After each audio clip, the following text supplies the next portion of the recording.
Hello, happy holidays, and welcome to Frosty FAME Fest. I'm Julia Stemper, and I'm here live at the FAME Center in our home location here in the South Loop in Chicago. And all afternoon, we are going to be bringing you exciting and fun ways to celebrate the season with music, sweets, and performances in celebration of the FAME Center's mission, which is to provide equitable access to arts education so that the next generation has creative tools to uncover their potential and imagine their futures. I am new to the FAME Center, so this is my first fun event with y'all. I have recently joined, I teach theater and creative writing here. My theater kids have snuck in this recital with a few little things, but so much of this is new to me, and I'm so excited to share with all of you this first holiday I'm experiencing with FAME. And here to help kick off all of the fun is our founder and CEO, Sheila Fortson. Now, Sheila has a bachelor's degree in piano performance and a master's degree in interdisciplinary art. She has over 20 years of experience teaching, plus a 15-year background in choral conducting. She brings a wide range of experience to FAME Center. She's been playing and performing music since childhood. Her extensive background in choirs, orchestras, and piano performance gives her a broad look at the world around her and a fresh perspective on teaching music. She has a passion for music and the arts, so much passion. You will see it beaming out of her as I see it every time I have the fun of working with her. And she began FAME Center as a way to bring her passion and to provide access to arts and music education for everyone. Welcome, Sheila. Hi, Julia. How are you? It is so good to see you. Happy holidays and hello to our FAME family and FAME fans. I'm so excited to be able to so much music and merriment today. It's going to be a great day. It's going to be awesome. I know. Here we go. Sheila, before we begin, just quickly, can you and can I have you share with everyone out here why you started the FAME Center? I love that question. I love to share why I do what I do, why I wake up every day and just push through the challenges of nonprofit work. But it's because I wanted there to be access to music and arts education with no barriers for students, kind of starting in the Chicago communities and then branching out. And we'll talk later about this. We have classes online, so we basically can reach people everywhere. But I started FAME because I really want students to find their passion, to be able to express themselves and find their creativity. I believe creative arts, being creative, is part of the human experience. I think everyone has the ability to be creative in one way or another, and I didn't want anyone to have any barriers to that. So FAME Center exists so that everyone can walk in the doors, so to speak, whether it's virtually or walk into our physical doors and find a way to express who they are. Oh, and I love that. Express who they are. That's exactly what the art's given me, and I feel so lucky that I was able to grow up in a house with the arts. But I think that what always when you talk about this is that you're trying to make sure that there are no barriers to that arts. Arts education and exploration really does start at such a young age, and the more we can foster that love, the imaginations can become, the more confidence everyone can have, and the more creative ideas we can all put out there in the world. And there are barriers, and when that you have the art forget sometimes that not everyone has that. So I'm so grateful and that you've let me come and join the FAME fam here to help barriers down, which is what we're going to be doing today. I'm going to make a cheeky little plug for my theater kids here, because my theater kids and I have been exploring not only the theater arts, but the culinary arts. So today, one of the things that we're going to kind of sneak in for some holiday fun is a bit of a competition, if you will. We've been leaking out some cookie recipes, and we are going to be asking everyone to vote in the comments. I think we're working on enabling the YouTube comments. I'm not sure where they are not yet, but perfect. And definitely, if you want to make a donation, you can voice your vote for your favorite holiday cookie.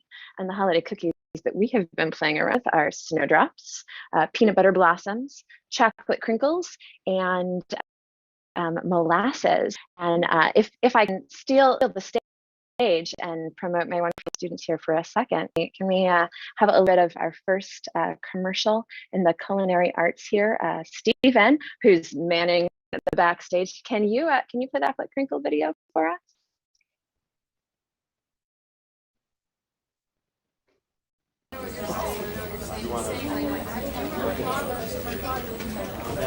I love these chocolate cookies. What did you call them? I call them double chocolate cookies. Why? My name is cuter because I just shortened the meaning of these delicious crinkly chocolatey cookies.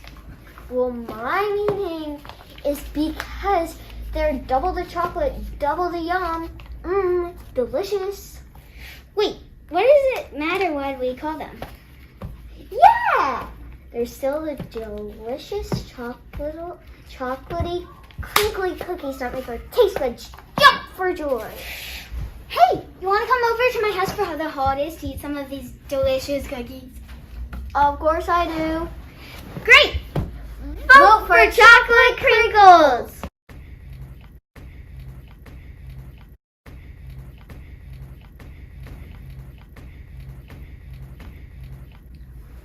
Hey! Give that back to her!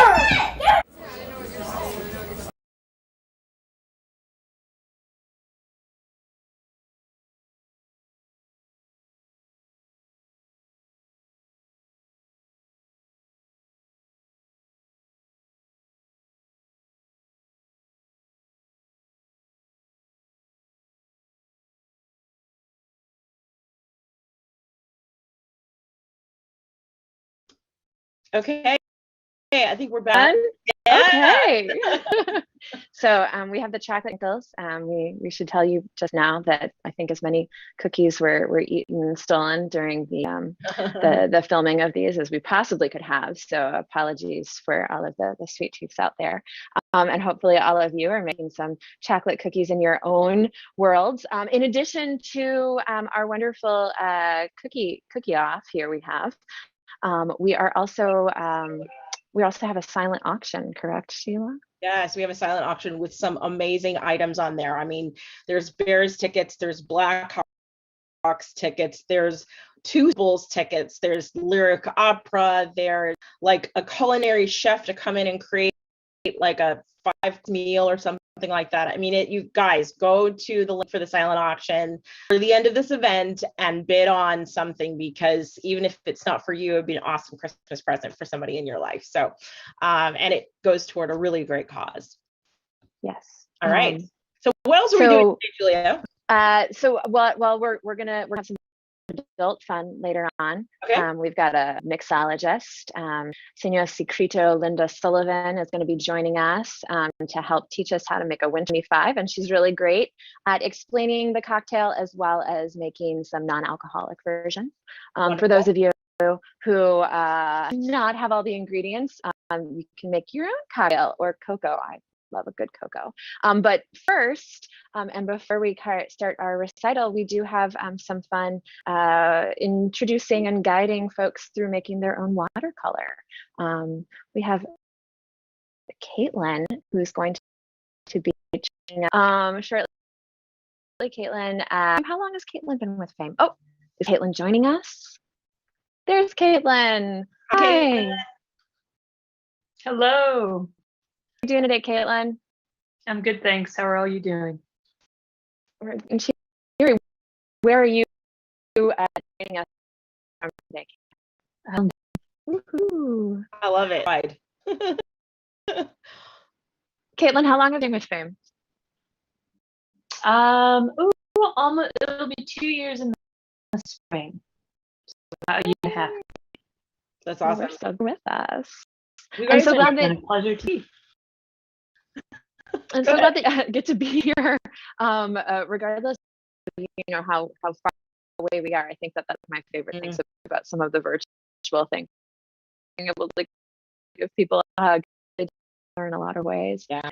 Caitlin, if I can ask, what's your favorite holiday cookie? We've got on the mood board today, we've got peanut butter blends, we've got snowdrop, chocolate crinkles, we've got molasses. Of those the peanut four, butter would you blossoms, are those the ones with the Reese cups in the middle? The chocolate kiss, that's the one we actually have in-house. Oh, nice. Yeah. I'm imagining these little bear cookies with like a Reese in the middle. I've Those never are my done favorite. it with a Reese cup. That's such a good idea. Mm. Oh, okay. I'm gonna have to go make another batch of those. Julie, I'm gonna just, for those of Yeah. you who are watching and you're kind of, and this is like an open house. It's like come and go. So I folks that Caitlin is an awesome artist. So for those of you, grab your watercolors. If you're relaxed, if you're not painting, I Caitlin. So you can kind of watch this amazing sort of instructional that Caitlin's going to give us. And would you take pictures of your artwork and then post them and then tag us on Twitter of whatever art you create from Caitlin's class today, for sure. So we want to see what you guys are making. So I just wanted to put that plug in for Caitlin because she's amazing. If you can't stick around to go, like, you know, stir the pot in the kitchen because you're making some holiday home afternoon warm soup, go do that and then come back because there's so much going on this afternoon. We don't want you to miss stuff. Okay, back to you, Julia. Go ahead. Okay, and I'm I think about ready to officially throw it to Caitlin so I can enjoy some of this wonderful, relaxing, watercolory goodness. I don't have a page near me, but I might be wrapping some presents here while I watch this winter scene. Winter wonderland scene, right, Caitlin? Yeah, that's right. Okay, well, I'm gonna turn my mic off and let you hold the space, Caitlin, and enjoy creating and inspiring a bunch of painters globally here whenever you are ready. All right. So if you guys are going to be painting with us today, I'm just going to go through a quick list of some different tools that might be helpful for you. You can join with whatever you have, but kind of some essentials are going to be your paintbrushes, a cup of water to rinse the paint off of your brushes. You're going to need a piece of paper, and specifically if you have watercolor paper, that can be really helpful because it tends to be just a little thicker than regular paper that you might have. And so it helps to absorb the colors and paints a bit more because we're going to be mixing them with water. Next, you're going to need watercolor paints. Those are different from something like acrylic or oil, and some of the techniques I'm going to be showing you today are specific to watercolors. So again, you're welcome to use whatever you have with you, but just keep in mind that your paints or whatever you're using are going to act differently if you don't have watercolor paints or watercolor paper, but that could be fun for you as well. Let's see. Oh, you're also going to need some kind of like paper towel or cloth or something to dry your brushes or dab the paint off. So yeah, whatever you have. One additional thing or additional things I like to have is a pencil and tape. Neither of those are essential. I like tape to tape my paper surface I'm working on. So if you're on a table, you could tape it to the table, or as you can see, I'm working on a board, so I can kind of lift it up and show you guys, but I've taped my paper to the board. And then a pencil is just going to help kind of sketch out a couple lines we're going to do. All right, so let's go ahead and get started. Today, as mentioned, we're going to be painting a winter scene. But we're going to have some fun with it because one aspect of winter, or even I guess north hemisphere, very, very, very, very, very north though, are the northern lights. And so I thought that could be fun to paint today. And so we're going to be painting something kind of like this. So it's kind of a landscape scene. We've got our horizon line. And we've got some trees showing us the foreground, which is the closest part of the painting to the viewer. So things are bigger if they're closer to you. And then you can see in the background, the trees smaller. So just like my hand in the camera, far away from you, it looks small. But if it's close to you, y'all know my hand isn't as big as my whole body, right? But if it's close to you, it might look like that. So we're going to be doing that in our painting today. Create a sense of space inside our painting. And then we're just going to have some fun with all these colors in the sky. Okay, so to start off, we're going to start by mixing up our colors. So the colors you're going to need today are 3 vivid colors. So you can see in the painting that I've already done, I did purple, blue, and green. And all 3 of these, they're very bright. So for me, that was just something fun I wanted to do. But again, this is your piece of art and it's not going to look the same as mine. And you can also pick different colors that you like. Blue, green, and purple are 3 of some of my favorite colors. So I picked that to put in my page because I feel happy when I look at these colors and relaxed. And so I chose colors that matched the mood that I wanted to feel as I was painting. So go ahead and pick out 3 colors that you like. Maybe it's the same as mine, maybe it's completely different. From what I have noticed of the Northern Lights is that they can come in all sorts of different colors. I've only seen them in person once, but that yellows and greens and blues. Yeah. So pick out your 3 colors you want to use. So watercolor paints can come in 2 different formats. One, they might be on some kind of palette like this. So you see it's flat and it's got these little squares of paint that are trapped in these little boxes. You might also have tubes of watercolor paints and they'll specify that they're watercolor paints on the tube. And so either one will work today. With both of these different types of paints, one thing I like to do is put them onto a palette. So you can see this has different little containers that hold the paint. You could also use, say, like a lid to a Tupperware container, something you don't mind getting paint on. You could put it on a plate, might stain the plate, but it's up to you if you don't care. But yeah, I like to have something that I can mix the paint on and add water as I want to, because for some things today, we're going to need very runny paint. And then for other things, we're going to need thicker paint. And that will also be changing how the paint spreads out onto the picture, or the paper, sorry. But so 3 colors that you like, and we're also going to be using black. So if you get a little bit of black and mix that up with some water, then you will be ready to go.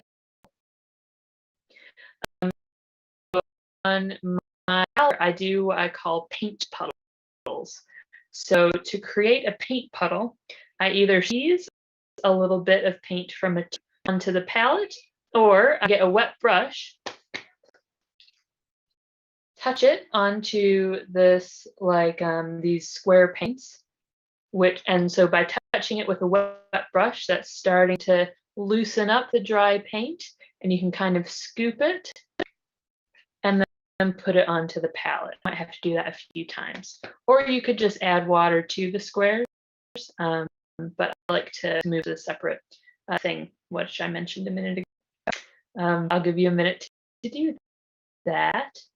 For mixing up your paints, one thing I'm going to do is just add a couple lines onto my page.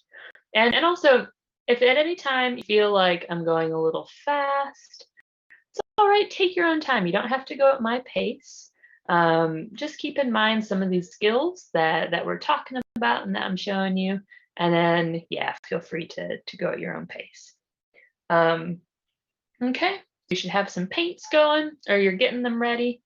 Again, remember the pencil is optional. You don't do this next step. I'm going to do it just to kind of give you visual what I'm going to be working on. So the horizon line in my picture is where visually the sky is going to meet the ground. And so in this particular picture, the sky is kind of a big vocal point. So by vocal point, I mean it's like kind of the focus of the picture. So you can see here, the sky, it takes up most of the page. So my horizon line is right here where the snow is meeting the sky. And so in some drawings or paintings you create, maybe you have the horizon line up here. You want to show more of the ground. But anything below this line is going to be ground. Anything above it is going to be.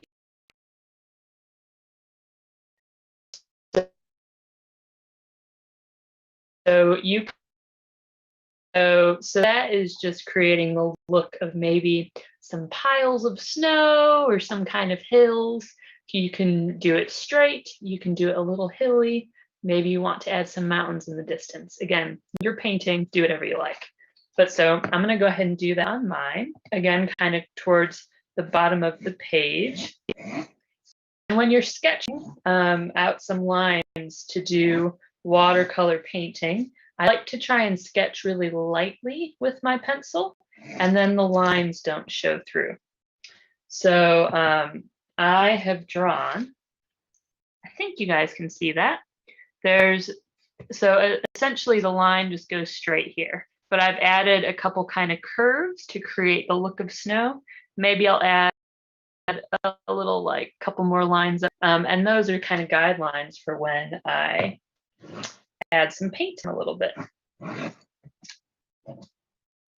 Okay, so we got this, and then I'm just going to go ahead and start painting. So we're going to be starting with the sky today. So, and we're going to have some fun with this, or at least I think this is fun. We all have different ideas of what we think is fun. So maybe you will not share the sentiment with me. But yeah, we're going to be learning how to mix some of these colors. We can observe how these colors are going to mix with each other, what colors they create, and then also keep in mind how water plays a role in moving around the page.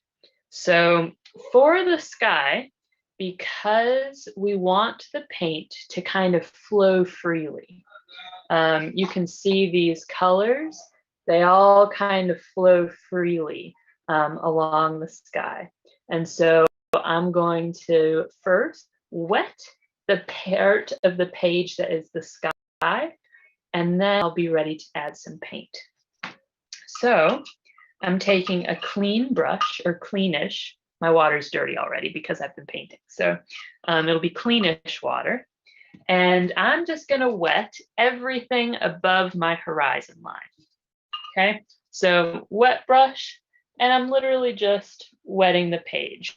Now, I'm not creating a puddle on the page, but I'm just evenly spreading a bit of water in this area above the horizon line. Okay, so this is a part that's kind of hard to show via Zoom. I'm going to try and catch the light a little bit. Oh, can you see that glisten? So that's how wet my painting is. Not very wet at all. But by adding this water, I'm going to allow the paints to kind of mix freely with each other on the page. And this will also give me the opportunity to move the paint more once it's on. So I'm going to start with some of these colors. And for this one, I'm going to start with, remember your 3 colors. The first color I'm going to start with is blue. So I'm going to in this corner of the page and literally just start adding some paint. Now, one effect I found that I liked in this first one was I added the colors as I did. I kept it kind of wide towards the top, and then it got more narrow towards the bottom. I just found that was a look that I liked. But anyways, just start adding some colors to your page here. It's dripping a little bit, but you'll notice here that the paint wants to be on the area of the page that's wet. So the bottom part's dry, and even though I'm holding my page completely upright, it's not even dripping on it. So it can be a good way to kind of give your paint some lines to stay within. Okay, so here's some blue. Then I'll come back in a minute and I can adjust the line. So just want to get some paint on the page. Okay, I'm going to do some purple next.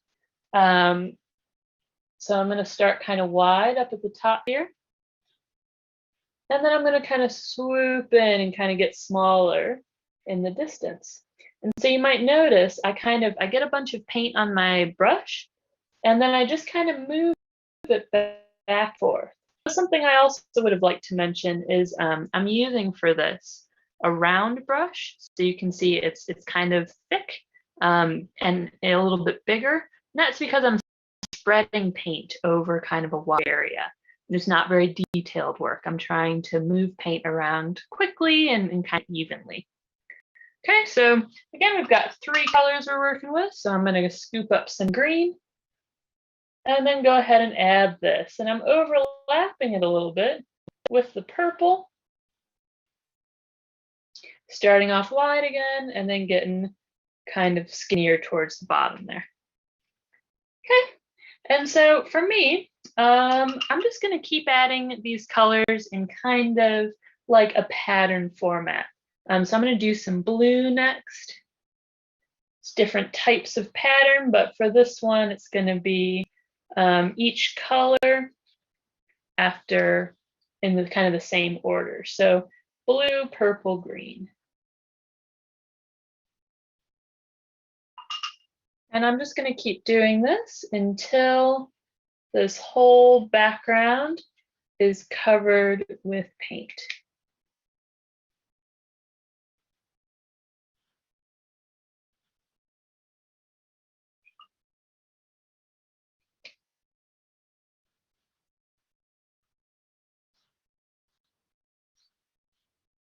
And you can do this in different designs. Maybe your colors look differently or different order, or maybe you've wanted to use more than 3. All that's great.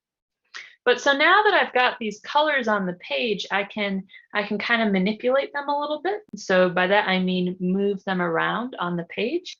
And then I also am going to add more color to certain areas. I'm going to have to lay the page flat for this so I can look at it a little bit better. But I'll show you periodically as I'm doing it, so that way you can get an idea of what I mean. But because, again, because the page is wet, I can keep adding color and moving it around a little bit without too much trouble. Maybe I want to add a little more of like blending in certain areas, or maybe I want to add a little more definition. So clear lines and separation between the colors.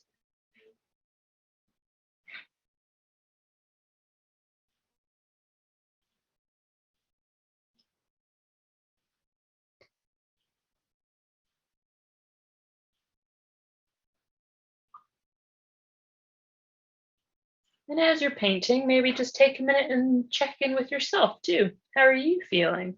How is this experience feeling to you? One thing I like about painting and doing art is it gives our minds and our bodies a chance to connect with each other. Sometimes we go around and maybe we're thinking about a lot throughout our day. And our bodies end up just kind of going throughout the day, but maybe our minds are not even really noticing what our bodies are doing. But here with your art, you need to connect your mind to your body.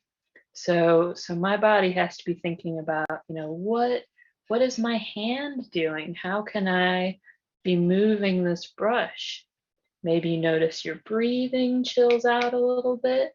So that way you can more focus your brush.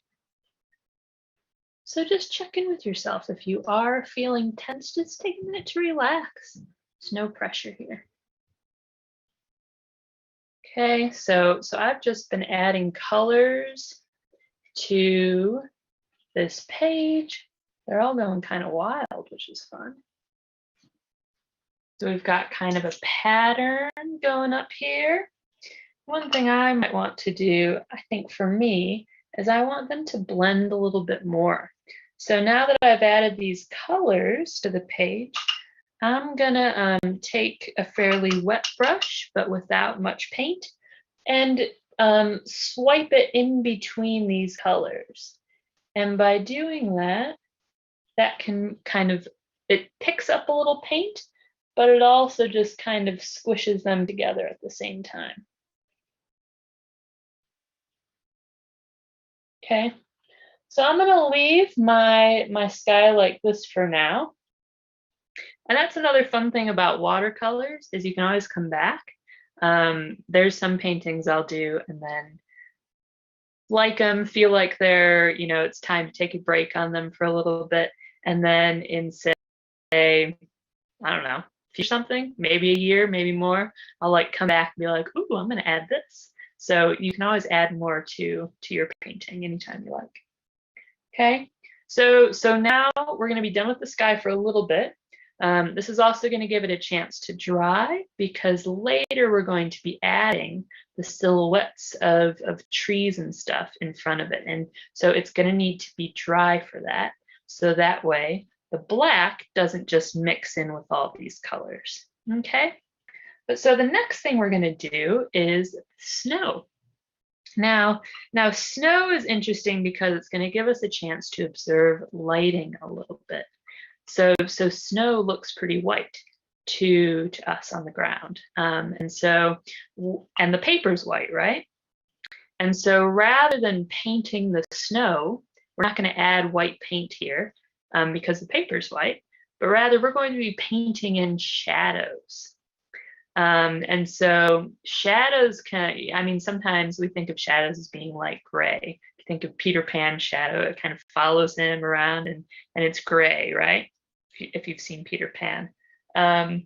But shadows can kind of reflect all sorts of different lights around an area. And so for the shadows in the snow here, I'm going to be using muted versions of the bright colors in the sky.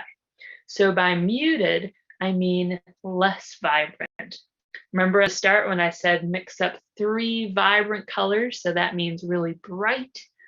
For the snow, we just want the calm version. So pastels, maybe less color. And there's a couple ways that we can do that with watercolors. So I think probably the easiest way is you take the same colors that you've got, but you just put less of them on the page. You might have noticed when you're doing the sky as you add more layers of paint, or if you have a lot of paint on your brush, your page. So if you just mix a little more water with your paint to dilute it, make it more runny, that's going to add less color to your page. Also, if you just don't add layers on the floor of the snow here, that's also going to make it less vibrant. Okay, so I'll show you what I mean. I'm going to start with kind of this bluish color I've been working with. And so on my palette here, I'm going to make sure my paint puddle is nice and runny.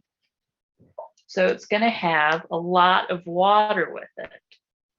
So if you want to take a minute and mix up your paint puddle with a little more water, go ahead and do that. And then I've moved to just slightly smaller of a brush. You don't have to do that, but I just want to have a little bit more control or precision as I'm doing these shadows, but you don't need it. Okay, so now I've got a wet brush. I'm just adding the slightest little bit of paint to it. Okay, and so earlier I had come in with some of these lines here to kind of guide where I want some of the shadows to be. You don't have to do that, but that's just something I wanted to do. Okay, so again, we're imagining all this is snow, but here comes some shadows. So you can see it's just very, very light blue that I've used. And then if oh, here, I'm going to do an example where I have two or more paint than I want on the page. So here we go. Oh, wow, that's really bright, isn't it? So what I'm going to do is rinse my brush, get all the paint off, maybe dab it on the cloth and get more water on it. Watch this. You can scoop up the paint. I'm going to dry it a little more and scoop it up. You see how that works? Okay, so I've got some blues going. I'm going to go around and just add these blues to the page here.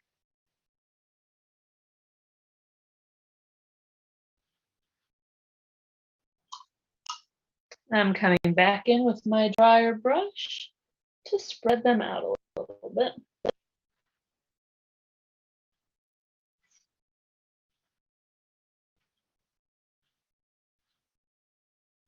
Then I'm going to come in with a little purple. Again, reflecting some of these colors that I have in the sky.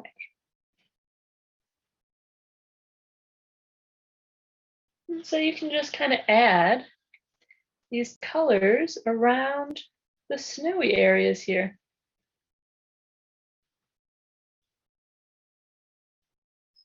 Come in with some grays if you wanted.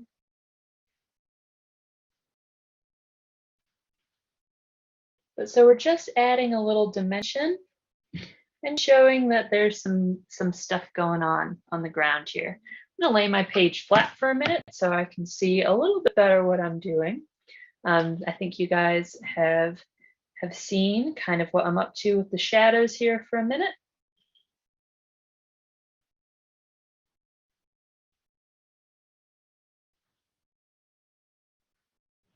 Okay, just adding again some purple.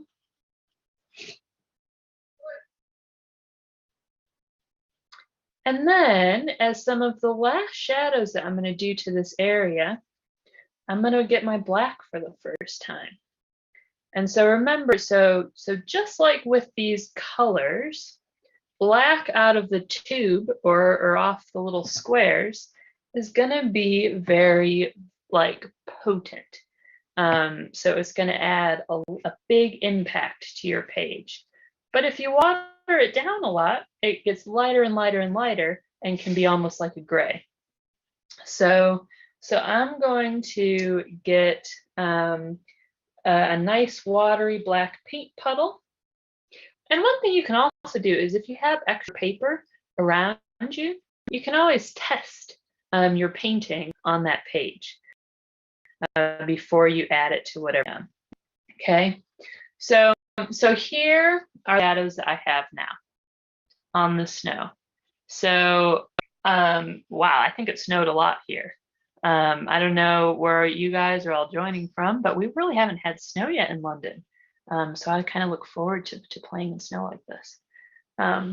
But so with this black, or it's very watery, so it's going to end up looking more like gray, I'm just going to add in a little more definition to some of these shadows. So maybe a little bit over here.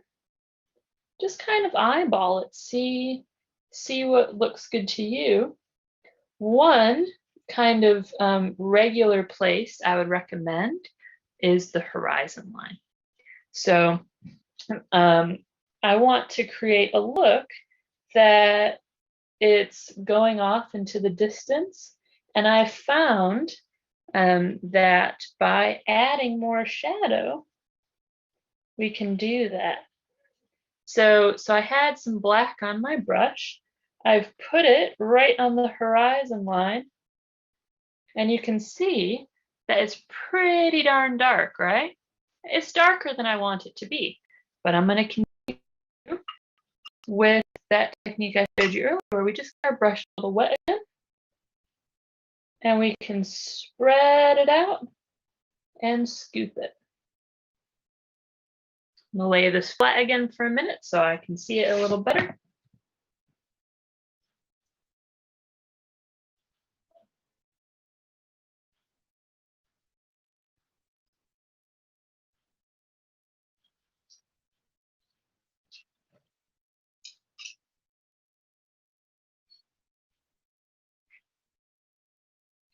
And then sometimes what I'll do, I'm just adding some water now over some of these shadows. So clean brush, just adding water, and that's just going to kind of blend things a little bit. So again, clean brush, add water, and I'm just blending it around the page. So that's going to soften any harsh lines that I have. And you can kind of play with this a bit. So what are different ways that you use the brush, and how does that affect the paint on the page? So I find that if I do kind of slow, smooth movements, it spreads things. If there's like a lot of paint and I want to like really loosen it up, I can do kind of shorter movements like this, and it loosens the paint up. And then I can spread it again. So, you know, whatever you might find works for you. What do you like to do? Okay. So I'm going to give this a little break. May come back later, maybe not, and add more shadows. But next, I am going to start with some trees. So up until this point, we've been using pretty watery paint, because for both the sky and the snow, we've been spreading it, right? Especially for the sky, we even got the page wet first. But for the snow, again, we were spreading it, but that part was dry. However, now for the trees, we don't want our paint to kind of move around a lot on the page. So it's good to know how dry your page is right now. You should be able to put your finger on the page and bring it back without having any paint, like any marks on your page. So my page, but I can press my finger on it and it's not messing with the paint. Okay, so it's dry enough to do it. If yours is still wet, give it some time. Okay, so then I'm going to move to a smaller brush. If you don't have multiple brushes though, it'll work okay for you. Because what you can do too is, you see how this brush gets kind of narrow at the tip? So if I wanted to, I could just use the tip of the brush to do more detailed things. Or if you have multiple brushes to use, you could use something like this. It's very small. It's kind of like the same width as the tip, but throughout the whole brush. But yeah, you be creative. Use whatever you have to make it work for you. Okay, so then also when I'm doing this next part here, I want thicker paint because for the trees, because I'm going to be drawing individual branches, I don't want the paint to kind of like run everywhere. So again, remember, more water is going to make the paint blend and flow more smoothly. And actually in this case, I don't want that. So for my black here, I have a tube of black paint, and I literally, and just a little bit ago, squeezed the tube onto my page and just added like just enough water so it wasn't dry. It's still very thick. So then I'm going to get black on the tip of my brush here, and then I'm going to start with some trees. So again, if a tree is bigger, if a tree is closer to the person looking at the page, it's going to be bigger. So that is the foreground. Remember, so that's the closest part here in your page. Now, if things are in the distance, they're going to get smaller. So we're going to create that effect by doing some different size trees. I'm going to start with a bun over here, okay? And I'm going to do mine so it's kind of like half in and half out of the page. You could draw a full tree here if you wanted. But here, I'm going to start at the base, just about right here. And I'm just kind of doing a little line here to show you. So see, that's where the base of the tree is going to be. Top, I'm going to have go to about here. Okay, and then for me, these are going to be evergreen trees for me. But maybe you thought, oh, I want to do a different kind of silhouette. So if you're doing maybe, I don't know, people or a reindeer or a different kind of tree or a bush or rocks, anything, you can do that as well. But bigger foreground, smaller background. Okay. So, and then to do these evergreen trees, I usually just do little lines like this. And I've observed that when I look at evergreen trees, they tend to be wider at the bottom and more narrow at the top. So towards the bottom, I'm doing kind of bigger strokes. And then towards the top, it'll get smaller. I'm actually finding this brush that I'm using is a little smaller than I want it to be for this. So I'm going back to a bigger brush. But you can see just kind of either side, adding these little lines. And notice here again, how is your paint doing for you?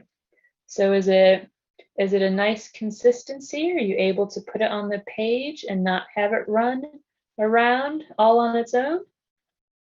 If it's running a lot, maybe you need to get some of the water out or add more paint to make it thicker.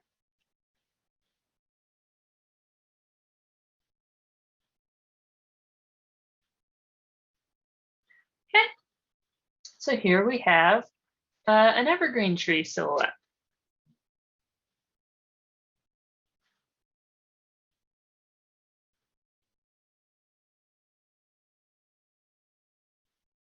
Okay, now I'm going to start adding some that are a little smaller.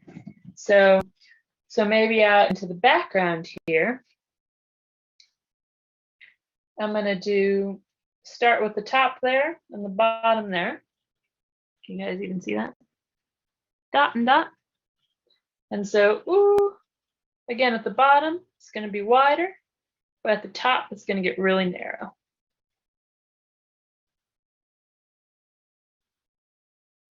But oh man, it's a tiny little tree. You see how small that looks back there? So even now we have a sense that, this tree is big and close to us, and this one's far away. I wonder how long it would take if we were in this picture to walk to this tree. But so as I keep adding in some different trees throughout the picture, I'm going to be changing the size of them. So that way we get a sense of the depth of the painting. So I'm going to do like kind of a little forest over here. But some might be bigger. And then maybe some are very small and you can hardly even see them. And here we go. I got black paint on my hand and I smudged it onto the page here. So that's going to happen all the time when you're painting or doing art. It never ends up looking maybe exactly the way you envisioned. But so mistakes like this aren't a bad thing. And so what I can do with this is loads of options. So I could turn this into a tree. If I wanted to scoop some of the paint off the page like I showed you earlier, I could wet my brush, kind of scoop it off. But what I'm just going to do here, I think it's easiest for me, is just turn it into a tree. So here's the smudge. I'm going to get a little more paint. And here we go, another little tree. So you can always turn these things into other things. Or maybe something by accident will happen in your page. You'll be like, oh, I actually just like that the way it is. And so it's something you didn't intend to start off, but you like that. That's cool too. Okay, so I'm just going to keep at this for a minute, continuing to add these trees. Maybe I'll do like a really big one at the front. I think I'm going to do that actually. See, I'm making this up as I go along a little bit too. I'll have a plan, but then as I'm painting, I'm like, I think this is what feels good to me right now. So feel free to add anything you want to in your painting as it feels good.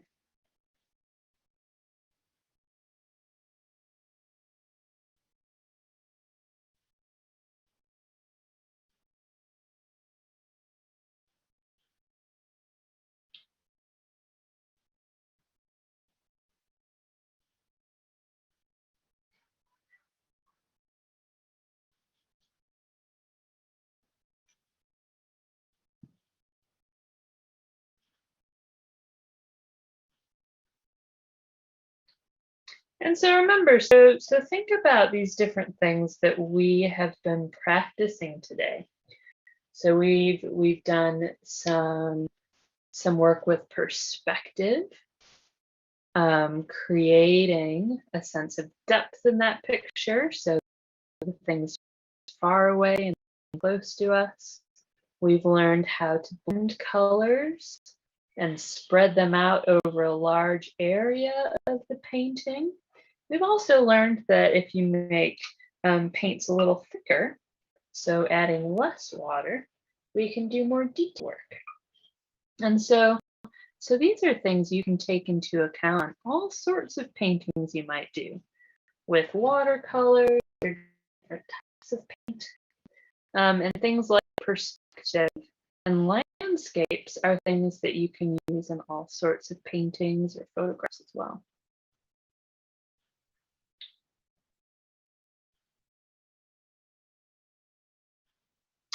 And so once you have added as many trees and silhouettes as you want to add right now, you can kind of go back through your page if you want and add in maybe some colors other places. If you want to add a little more vibrancy to the sky or more shadows on the ground. One thing I'm going to do with the ground here, find my brush, is I'm going to add some shadows in back kind of under the trees. Because if we think about light and how light works, you know, trees are going to cast shadow, because if there's some source of light in the sky here, the northern lights, or maybe the moon's there, or yeah, a lamp post, I don't know. That is going to be casting light onto the trees, and the tree is going to block that light before it gets to the ground. That creates a shadow. So I'm going to get this kind of like really watery black again. So remember, that's going to be almost like a gray color. And that I'm going to use to just do some shadows under these trees.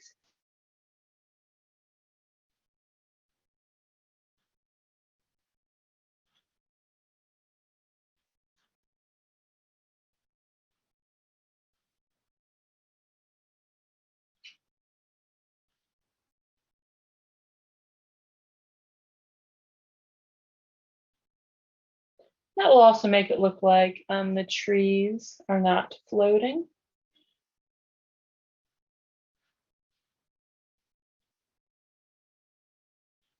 Okay. Maybe you want to add like, I don't know, something a little different. Maybe there's like a couple rocks here. Oh, and you see that's a little too watery there for me to be able to add that detail in. So I'll wait till that dries a little bit and maybe scoop that out. And add more details there later if I want. All right, so guys, we're going to be just finishing up these paintings in the next couple of minutes. But again, like I said, or actually I should rephrase that, huh? I'm going to be finishing up this tutorial in the next couple minutes, but you can take however long you want on your paintings, okay? And if you want to create more like this and play around with different colors, or maybe use some of these skills to create a whole different scene, you can do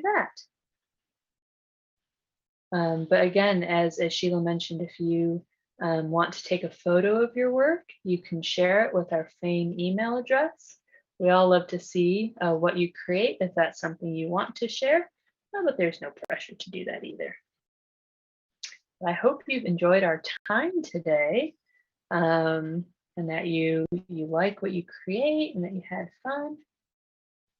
But yeah, thanks so much for joining, and just take the next couple minutes to finish up your paintings, and then I think we're going to be starting the recitals pretty soon here.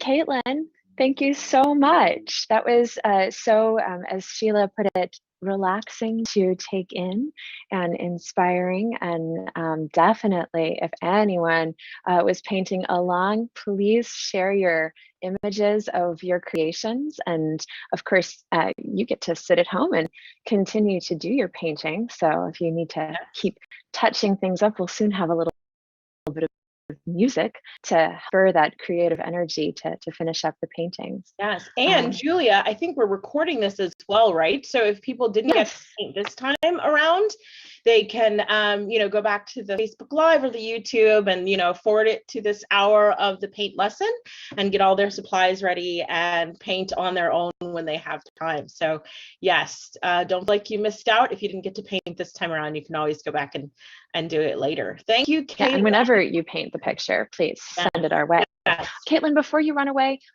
can we just ask you, you are currently teaching some private lessons for us, yeah? Yeah. And if we had more kids that wanted to sign up and do private lessons, they can contact us if they want to be connected with you, yes? Yeah, definitely. I'm flexible. So if you ever have an interest in doing like a day program where you want to have a couple hours with your friends and have like a group together, we can do that. We can do private lessons, or if we get enough kids interested in the same topic, we could do a recurring group class. So yeah, what you're interested in, I'm flexible. Caitlin. Thank you, Caitlin. Thank you so much. And enjoy whenever the big snowfall in London hits, and have a happy holidays to you. Thank you so much. You too. All right. So we've got a few minutes here, Sheila, before we before the music begins. Sheila, could you tell me a little bit about the 6 guideposts that we have, 6 pillars of art that we have going on here at FAME? Yeah, too. If you see right behind Julia, there's our logo. You see that, and then also you'll see Steinway and Sons. We're partners with Steinway and Sons because we want to provide quality instruments to our students. So we've been working with them for a while to get as many Steinway pianos in our studios as possible, and that's still a long-term goal for us. But if you can see the logo in the background, you'll see 6 pillars, and that really kind of is supposed to look like the skyline of a city, the buildings in the skyline of a city, and you'll see those 6. The first one is a treble clef, which represents music. So that's one of the first pillars of what we teach, and just some of our strongest programming right now is in music and lots of different instruments, private and group lessons. Next, you'll see sort of a paint, what is that called, Julia? What is that symbol? A palette. A palette, thank you. It's got a paint palette, and so that represents visual art. So not only painting, but or a plate. I think Caitlin said that plates work well, so plate or palette. And so visual arts is another pillar of what we do. And it's not just painting, it's also sculpture and just about anything you can think of when it comes to visual arts. So that's, we offer different classes as we have instructors come through. And then the third one is our drama and theater program. And I know that's something Julia is super excited about. We are right now doing a group class with students in the South Loop, and we want to continue that programming. So we're building on that. And then the next one you'll see is a hand, and that represents our creative writing program. Because as you think about kind of how we're all made differently, we're all creative in a different way. Not everybody wants to play music. That's not everybody's strongest, talent. And we've had started off in music, and then they realize something else is what they love. So we want to have no barriers and access for students to take all of these. So creative writing, and that's spoken word and written, the written word, poetry, that kind of thing. And then the next one is coding, because we believe there's a strong tie between computer coding and creativity and the arts. So we offer coding classes. And then the last pillar is music and art therapy. And we are developing developing curriculum. We had some interns help us with building our curriculum and writing our curriculum for music and art therapy programming, because we believe in holistic healing of the arts as well, and that the arts really help us develop fully as human beings creatively. So that is FAME Center. And actually FAME, the word stands for Fortson Arts and Music Education. We'd love for our students to become famous someday, but that's not what the word represents. We know that some of them will, but it represents Fortson Arts and Music Education. So I don't want to hold us up. Julia, what's next? What are we doing? Well, what's next is that I'm hungry for more cookies. So one of those pillars is not the culinary arts, but the culinary arts is all around us. And actually, before we launch into our molasses cookie commercial, we should pop back to the silent auction, because we have some culinary arts available to buy. Okay. Have an course meal, I think it is, from Nearpaw that you can bid on and have someone cook wonderful food for you, because I know that I would like to be cooked for, and this time you can get cooked for in your own home. So meal, I have to, I don't know, dress up, and I don't want to dress up. It's so much more fun to have a private chef pajamas. We hope some people are in pajamas right now watching this. So if you like staying in your pajamas as well, you can have an 8-course meal come to you. You just need to go to our silent auction and bid. And if we can click that link, the silent auction bid link, we'll put that back in the comments in case anyone's lost where it is, for that and so many other wonderful things. But back to these cookies. Sheila, what's your favorite of the 4 cookies? I mean, we don't want to sway any votes here. But, we've got our 4 cookies, which the theater kids are, it's kind of like the 4 houses of Harry Potter. I'm gonna go with the peanut butter. Peanut butter blossom. So that's 2 peanut butter blossom. You and Caitlin. I gotta go with that. Peanut butter and chocolate any day, all day. I'll take it in ice cream, cookies, anything, pie. Like anytime you can put those combinations together, I'm right there for the party. Ooh, a peanut butter blossom pie. I'm ready for that. Okay, but you know what else? Because this is my favorite. Normally, anything chocolate is what I go for, and you say chocolate, and I'm there. But there's something about the molasses, which is, I think, my favorite cookie. And Steve, my wonderful theater kids, some of them agree with me that molasses is the best. So if you can roll full commercial, we'll see what they have to say about our molasses cookie. Take a little second.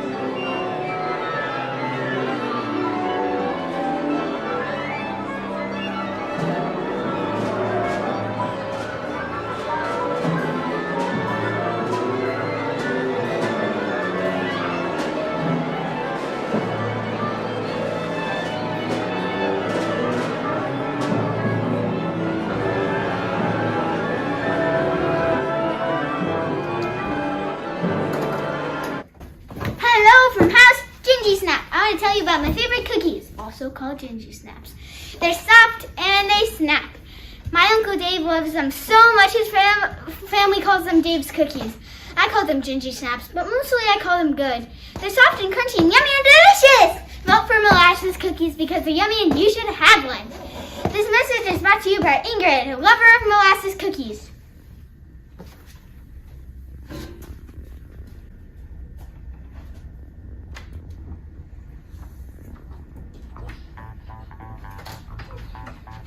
Hey, where'd they all go? Ingrid?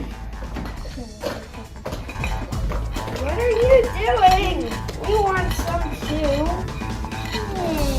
Not today!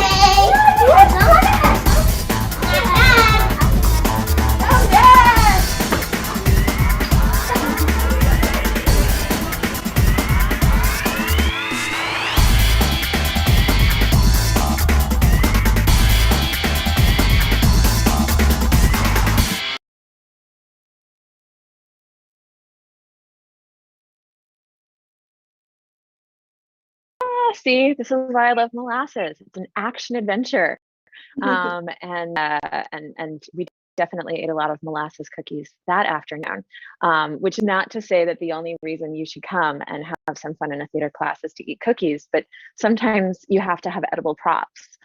A stage manager of mine refuses to do them, but I think edible props are a wonderful way to keep inspiring and keep us, sustained while we're performing. Anyway, enough about my favorite cookie. We've got more cookies to come, and we also have some guest performers to come. So in fact, I think starting us off shortly is one of our wonderful faculty members. And Sheila, how have you found all of these wonderful faculty members? We've got so many.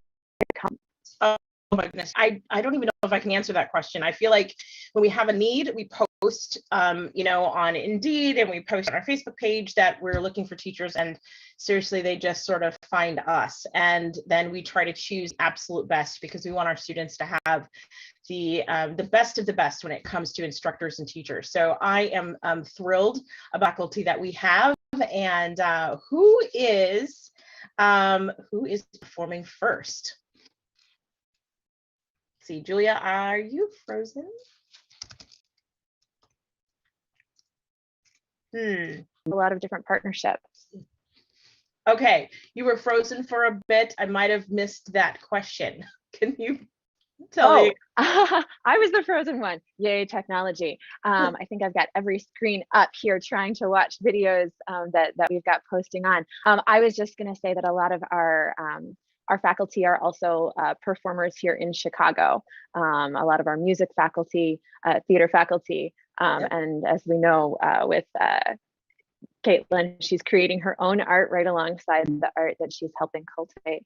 And we also bring our teachers to different partners here in the Chicagoland area. Did I miss you chatting at all about that, or do you have a second to chat about that? No, I do. I want to talk about that, but really quick, Julia, tell us about yourself really quick. You are a performer in Chicago. What do you do as a theater teacher in the city? Well, as a theater performer in the city, I run a company called Stone Soup Shakespeare, and we bring Shakespeare to underserved communities throughout the Midwest. We tour. We'll be making a new fun announcement soon. A little midsummer action, I think, is happening this year that hopefully we'll be able to do some partnering with FAME and make sure that all the FAME kids get a chance to see some Shakespeare. I also work with a wonderful new works company, which is where kind of my comes from. Plagiarists here in the city devise and craft new works, and they steal from old works to create new works. And they're actually going to be doing some art auctioning themselves later. So lots of different activities going on. All throughout the city.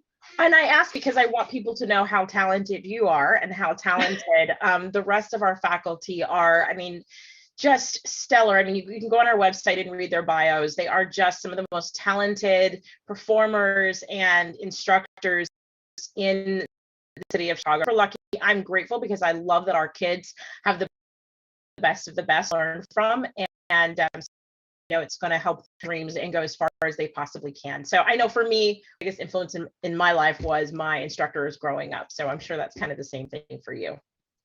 And the bonds that we make. I mean, I think on both ends. I think about the teachers who I will never forget, certain faces that they made in appreciation, or in wait, what, you're still doing that bad habit, and vice versa. I think the joy that these silly little commercials, they're so much fun, and I'm sitting here and just beaming. And I know that I had the chance to talk to AJ, one of our instructors, right before this, and she was just giddy waiting to see her kids perform today. So there's such pride that we take when we reflect back and watch the kids as they make their advancements, as they grow, and not just in the art that we're kind of specifically involved in. It's so fun to see them find their voice in kind of wherever they're headed. Yeah, that's super important. And, just to take a second and say one of the biggest priorities that FAME Center has is to provide access to students who it would be, I would say, just a little bit more challenging for them to get access. So we really focus on going into communities in Chicago where access is a little bit more challenging, where there's maybe an arts desert, so to speak. So specifically, a lot of times that is on the south side of Chicago. And we send our teachers to the community schools. We send our teachers to other organizations that are located right there in the community. And then we're also working to try to bring students, finding ways that we can make sure they can walk through our doors to take lessons right in the. We're a new organization for those of you who are kind of just joining us. We've only been around the fall of 2018, but making just huge strides and excited about all the opportunities that are in front of us, and excited for you to kids and hear them perform. Almost time for that, right, Julia? It's almost time for that. But before I introduce Justine's piece, Justine, one of our wonderful faculty, she's actually going to kick us off with a little Bach.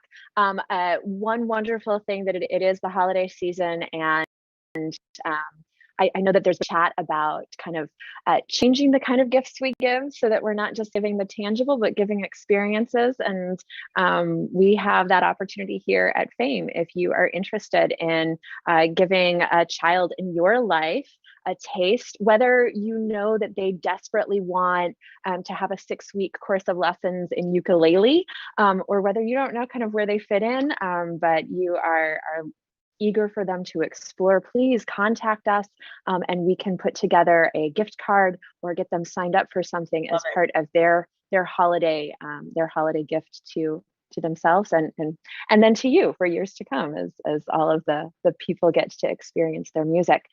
But yes, we want to keep moving because we don't need to hear me anymore, but we would love to hear some Bach.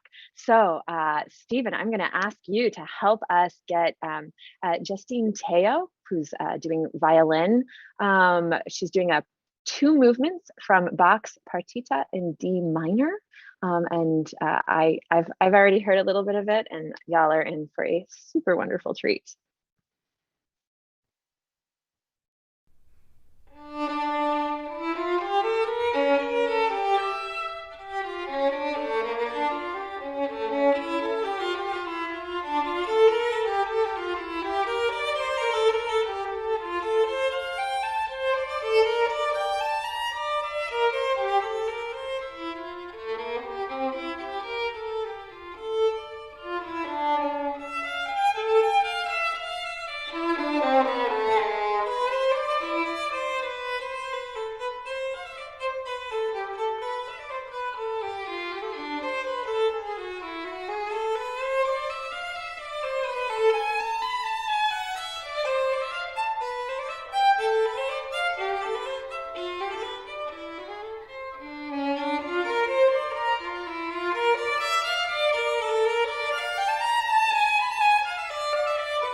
Have Emma, who's going to kick off our recital for Frosty FAME Fest. Emma, it's so nice to see you here. Thank you for performing with us. Emma, before you give a go, you know my favorite question. What's your favorite holiday cookie? We've got our snowdrop, our peanut butter blossom, the molasses, or our chocolate crinkle. What do you love? Snowdrop. Okay, snowdrop. With that, dream of the snowdrops, and let's hear your wonderful piano stylings.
Thank you so much, Emma. That was absolutely beautiful. Woo! Thank you.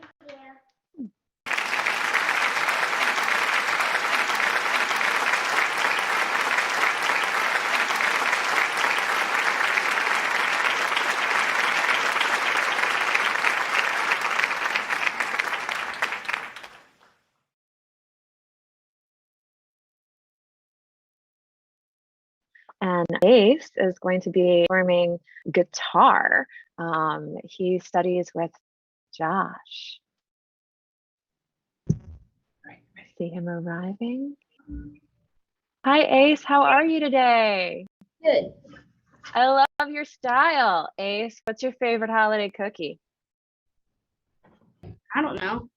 You don't know? Okay. Well, we will think of holiday cookies, and we are super excited for your wonderful performance. Whenever you are ready, Ace, please take away.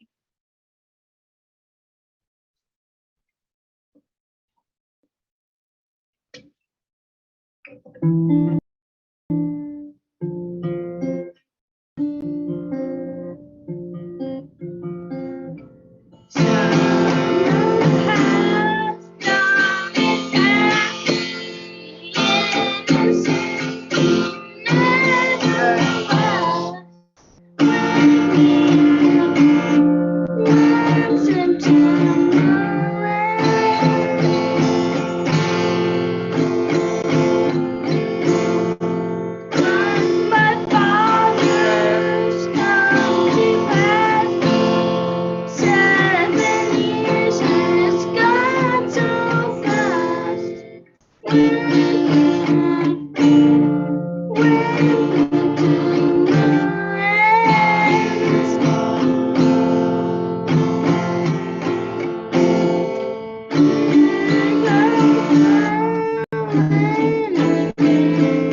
so much, Ace. That was amazing. Woo!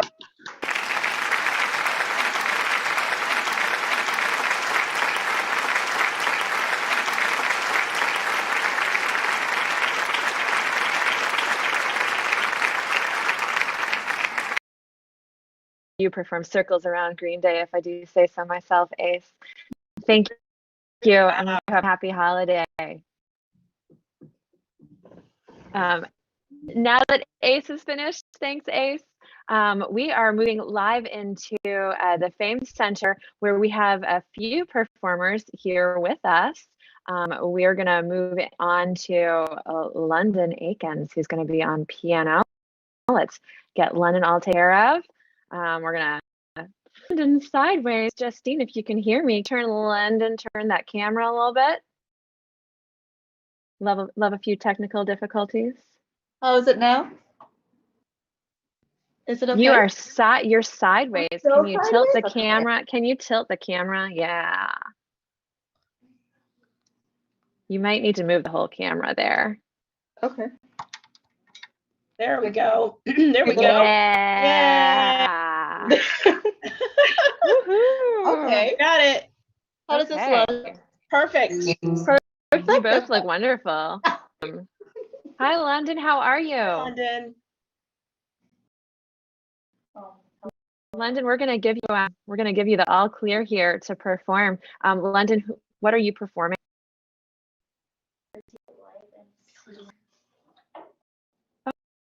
Okay.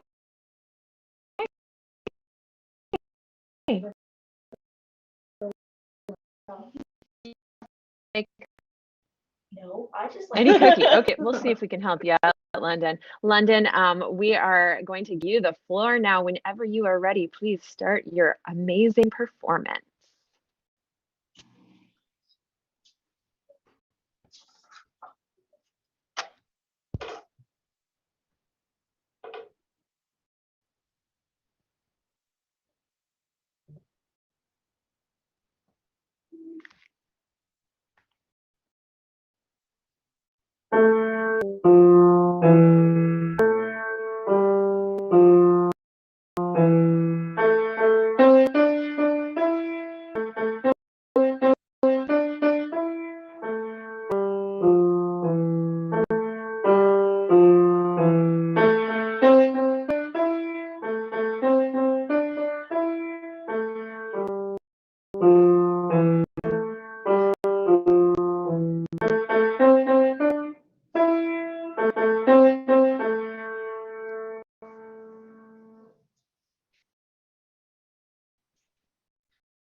Beautiful.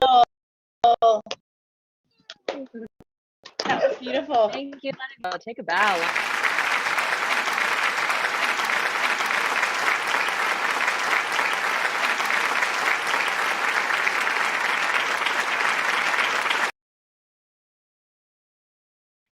Zoe has joined us in the room. Zoe, go ahead and unmute yourself. Zoe, now you're sitting in front of a piano, but you don't just play piano, do you? Yeah. I hear you sing a little bit, right? Right. Yeah. Zoe, what are you going to be performing for us today? I'm going to be performing Jingle Bells, and afterwards I'm going to do Remember Me singing. Oh, where's from? Coco. Oh, I'm so excited. Okay, Zoe, we're gonna ask you so that we can see what cookie team you're on here. Get your taste bud salad. What's your favorite? I think chocolate chip. Chocolate chip. We'll add some chocolate to those chocolate crinkles. All right, Zoe, enough chat of cookies. Let's get back to the music. Zoe, take it away.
Remember me, though I have to say goodbye.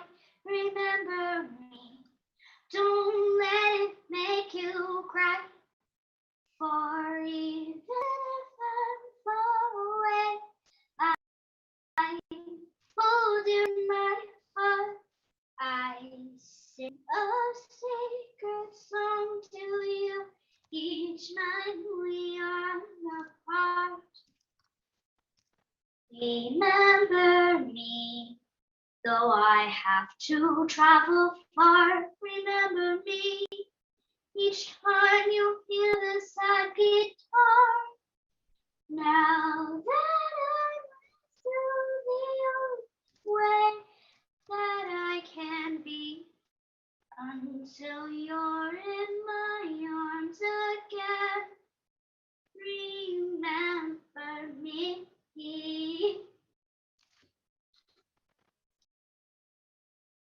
That was just Zoe. I didn't know you had such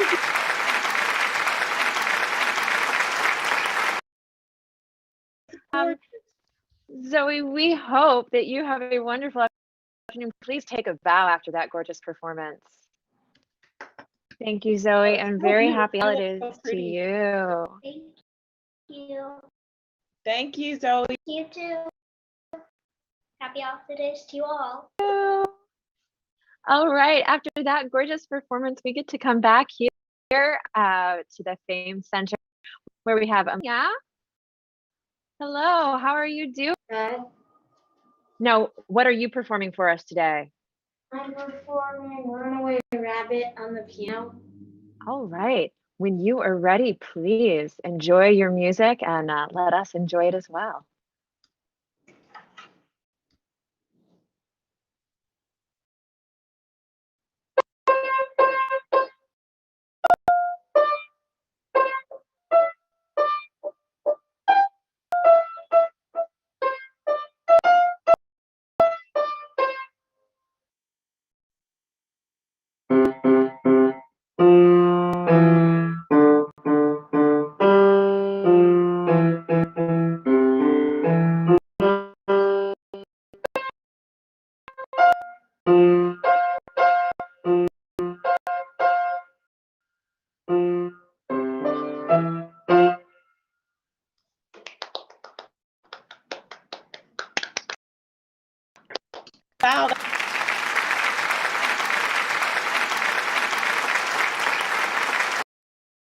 much. Do you have a favorite cookie?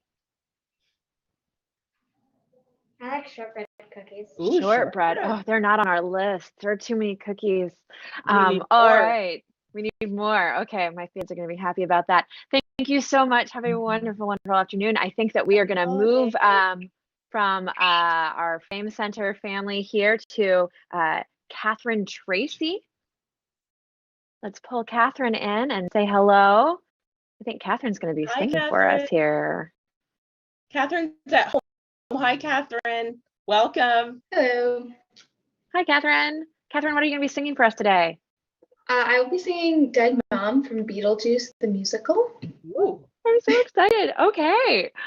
Catherine, please take it away. Inspire us.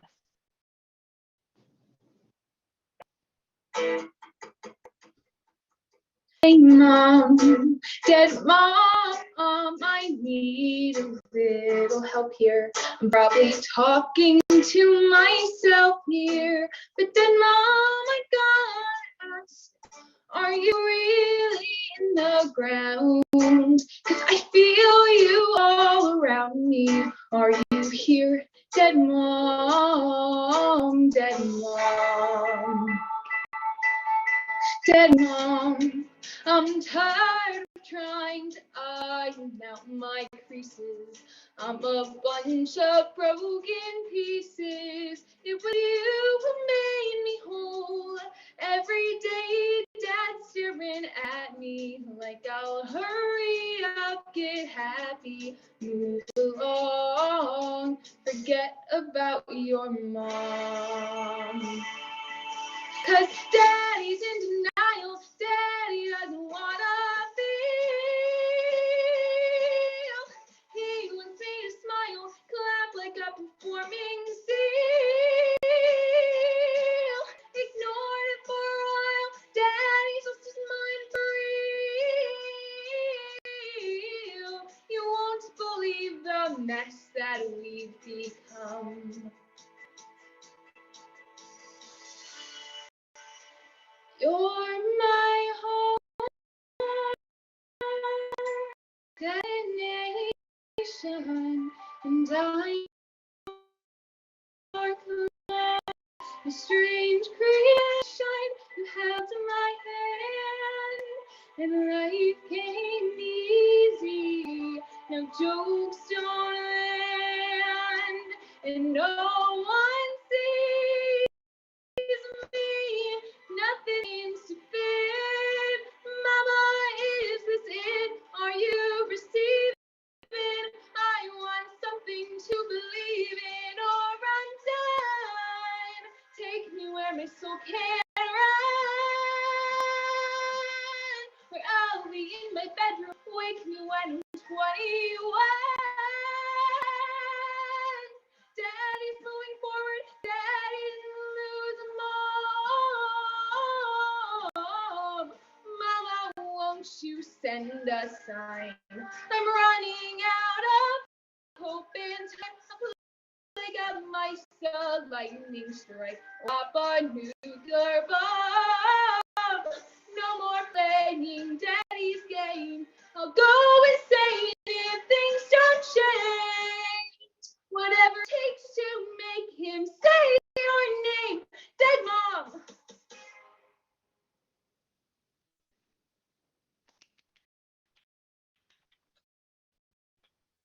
Hey, Catherine, don't mute yourself.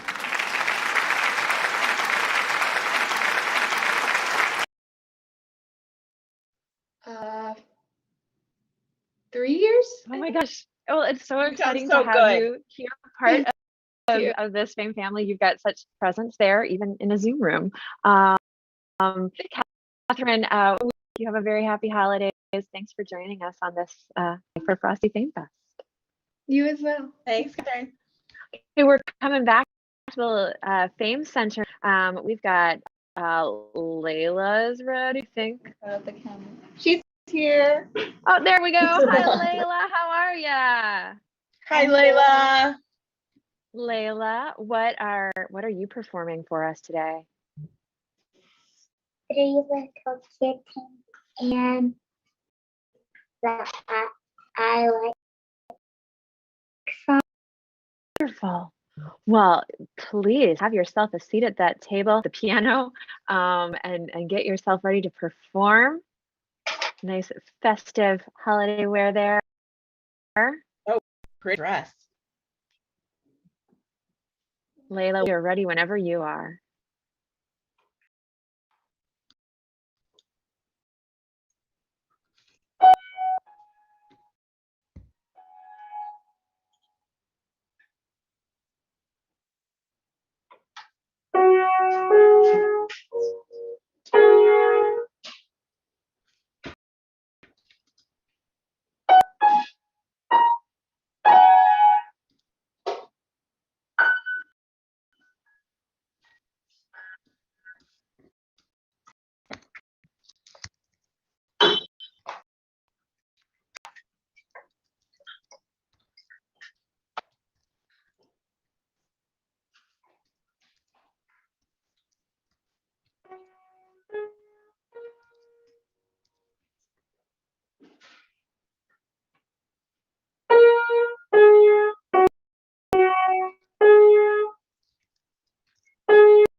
Yeah. Yeah, what is it? Did you say what's my favorite? Did you ask what's my favorite holiday? What's your favorite holiday cookie? I like snowman cookies. Ooh. Well, I hope that you have lots of them in your future, and I hope that you have a very wonderful holiday. Thank you so much for taking time today to join us. Thank you for And playing. And Sheila, I just want to give an update before we head over to Michael. We just received another $100 donation. Woohoo! As those of you at home know, not only today are we celebrating music, but we're trying to make sure that we have funds in the pot to keep inspiring and educating musicians and artists of all kinds for years to come. And we are just over a third of the way through to our $15,000 goal. So we've got 5,357 plus 100, so I can do math there, $457, and lots to go. But more important than that, Michael, unmute yourself and say hello. Hi, Michael. How are you today? Good. And Michael, what are you going to be performing for us today? I'm going to be performing Memories by Maroon 5. All right. Awesome. Well, whenever you are ready, Michael, we are ready to be entertained.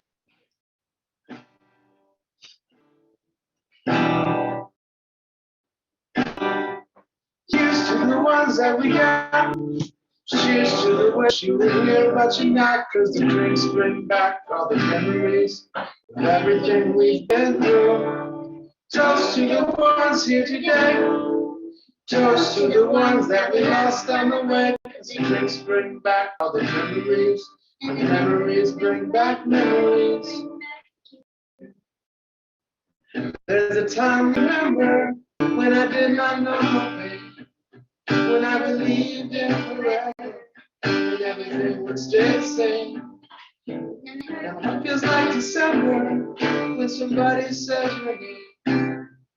Cause I can't reach to call you, but I know I will one day. Everybody hurts sometimes, everybody hurts someday.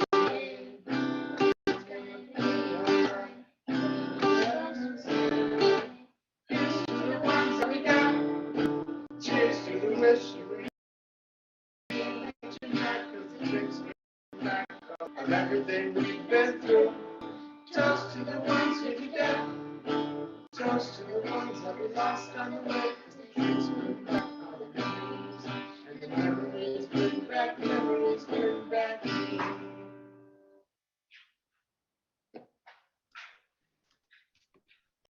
That was wonderful, Michael. Is that your?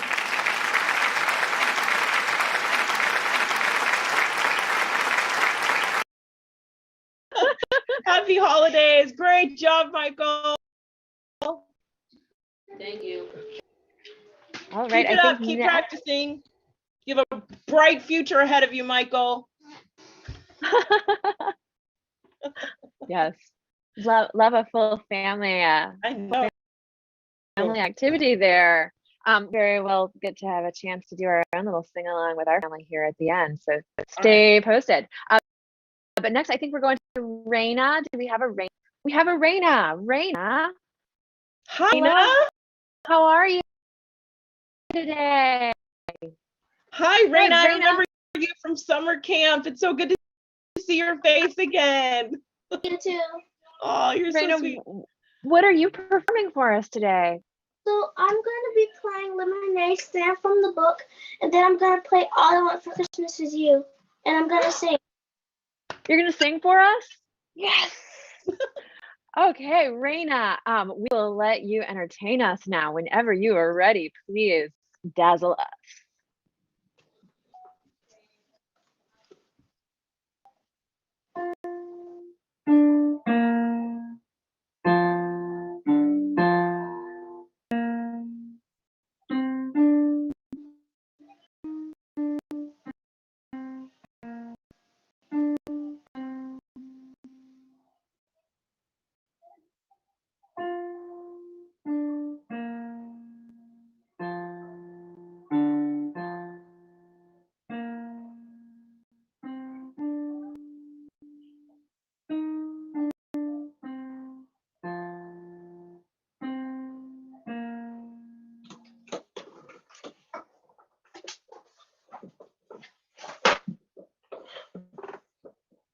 I don't want a lot for Christmas.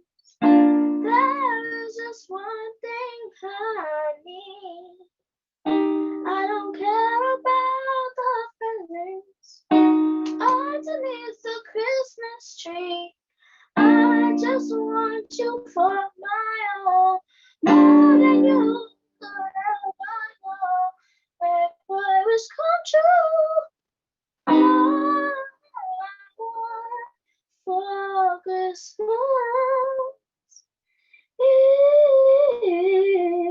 is you.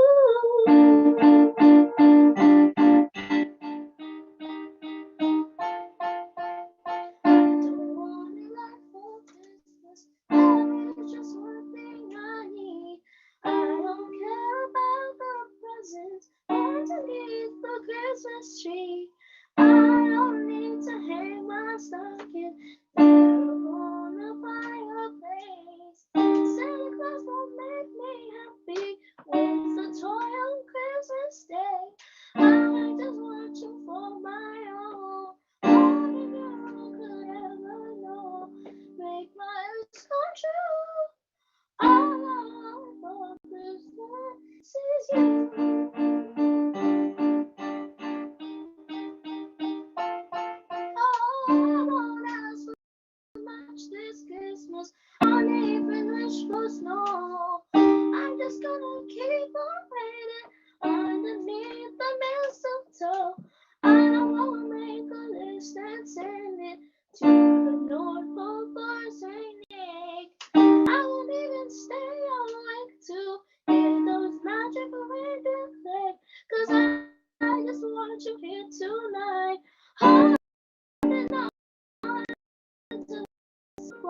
Santa bells ringing. Santa, won't you bring me the one I really need? Won't you give baby to me? I don't wanna laugh for Christmas. This is all I'm asking for. I just wanna see my baby standing right outside my door. I just want you for my own, more than you could ever know. Make my wish come true. All I want for Christmas is you.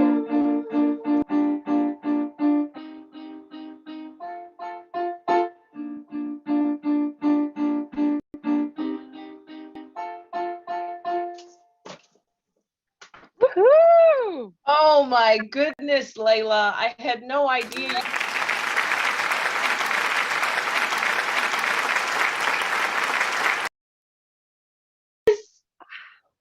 I'm dancing here on the couch. That was just amazing, I Raina. had no idea. Thank you. Thank you. Great job, sweetheart. Happy holidays. Happy holidays. I look forward to the next time we get to hear you sing and play. Great job. All right. I think now that we are just all in such spirits with Raina, thanks again for that. We've got, we're back at the Fame Center. We have Brody ready. Brody, Brody? I see ya. How are you doing today, Brody?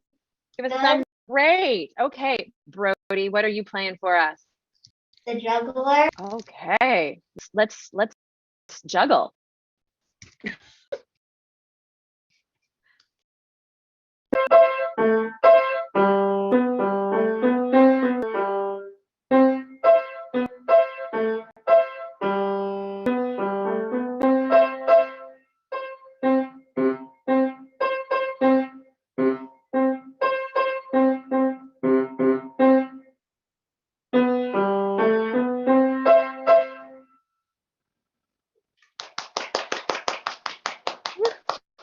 Great job, Brody. Great.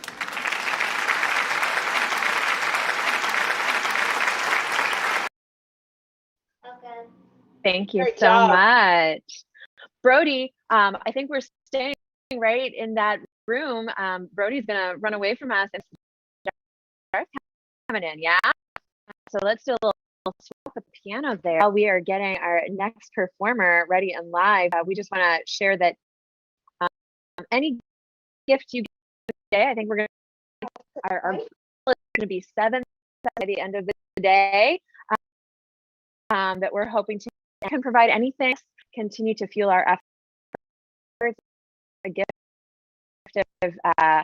that even provides an instrument, a donation for one student, because not only do we work to educate and inspire and have them inspire us right back, as you can see today, we want to make sure that these kids all have instruments, so your gifts can go to what.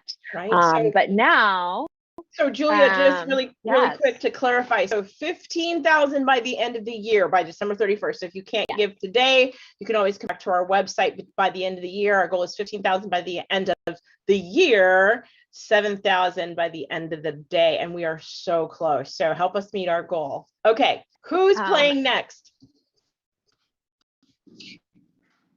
Hi there. What performance do we have coming up? There. Yeah, I think I'm playing next. I thought there was another kid before me, but No, we're live at the Fame Center. So it's Siddharth. Yeah. Yeah. Okay. And what are you going to be performing for us? Okay. Whenever you're ready, please take it away.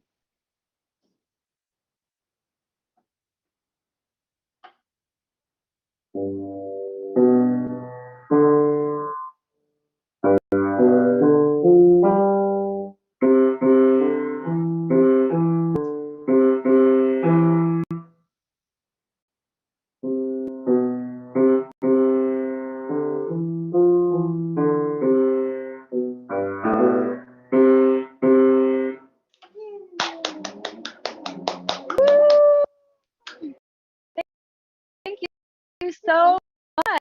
And I think that we are going to be coming back to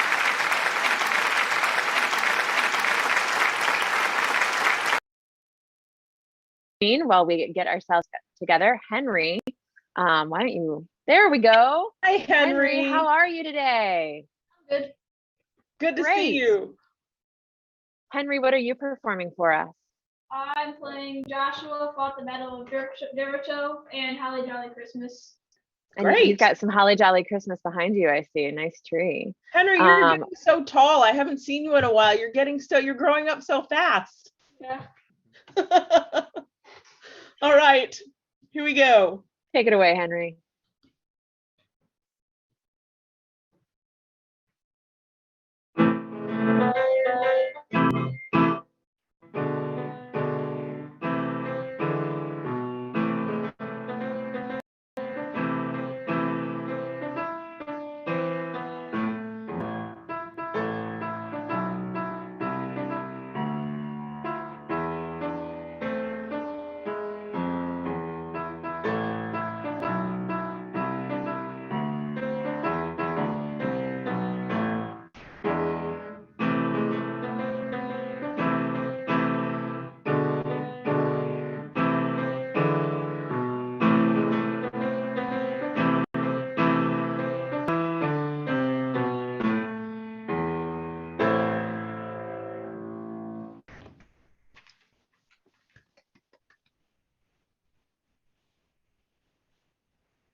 Henry.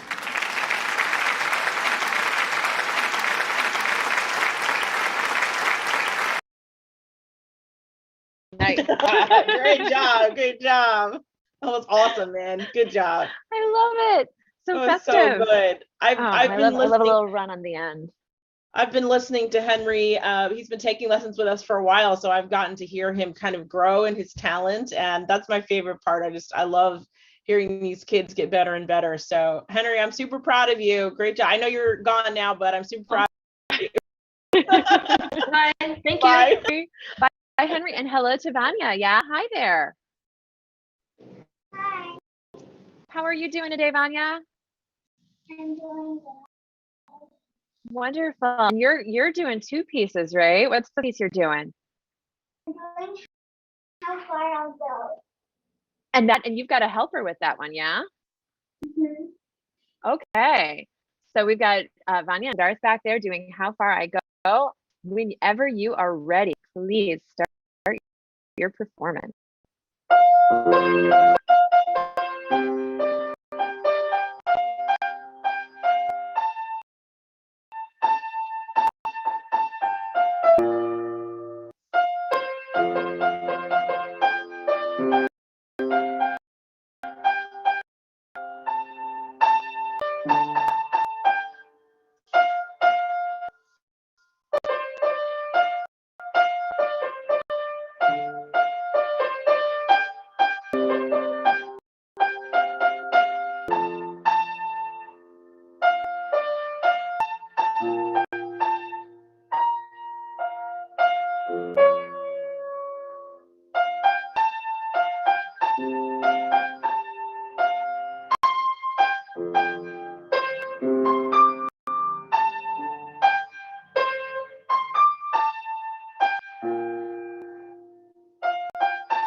you. Beautiful, beautiful playing. Please take, do you have another one for us? Yeah. Wonderful. What's this next performance?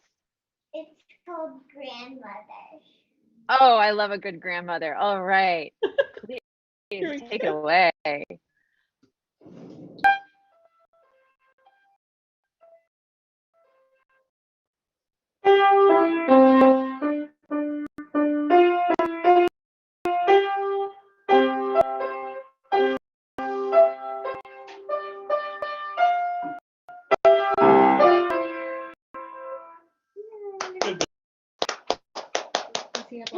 Take a bow. Take a Thank bow. you. Oh, look at that.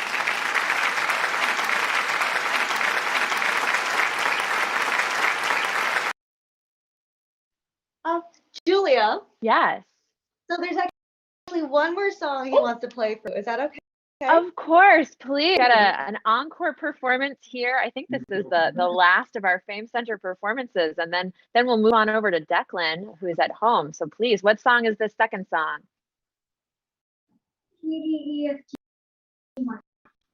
All right, win ready.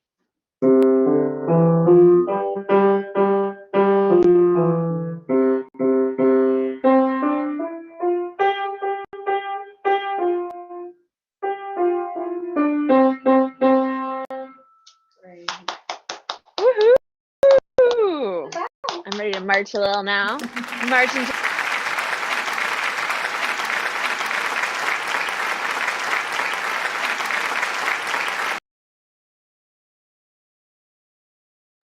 Declan. Have Declan at home.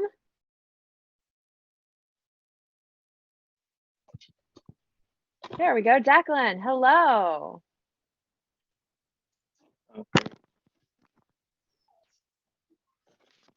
Ooh, All right. that's a big instrument. Declan, what are you performing for us? The film is Allegro by Suzuki, and that one is Holly Jolly Christmas with my mom and Oh, another family inspired fun. All right, please. We are ready.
Oh my goodness, that was so wonderful. That was so beautiful.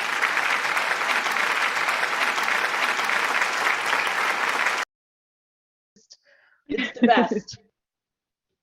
I have a holly jolly all of you over there. Thank you. Thank you so much. And your cello, right? Yes. Take a bow. Okay. Oh, Jacqueline. And we have really exciting news. Oh my goodness, gosh, what is it? What is it, Julia? What is it? We just got a $1,000 donation. Are you serious? Like, we're so close to our 7,000, and we still have almost 2 full hours left of excitement. Music, we are, oh my gosh, we're at $6,392 so far. At 7,000, and then have some room to grow.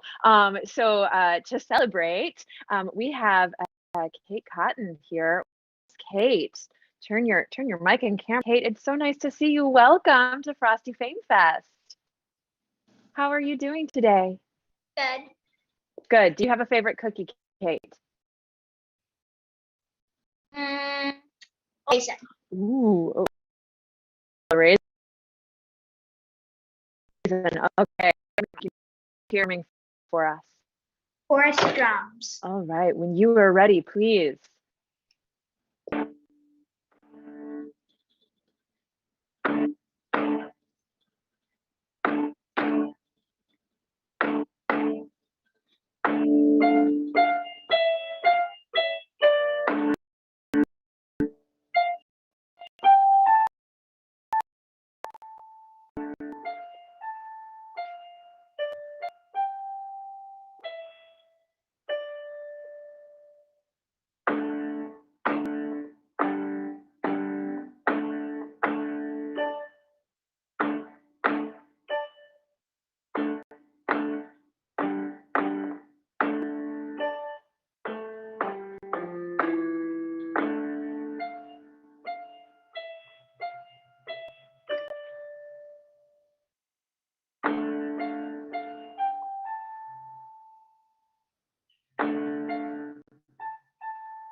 Thank you, Kate.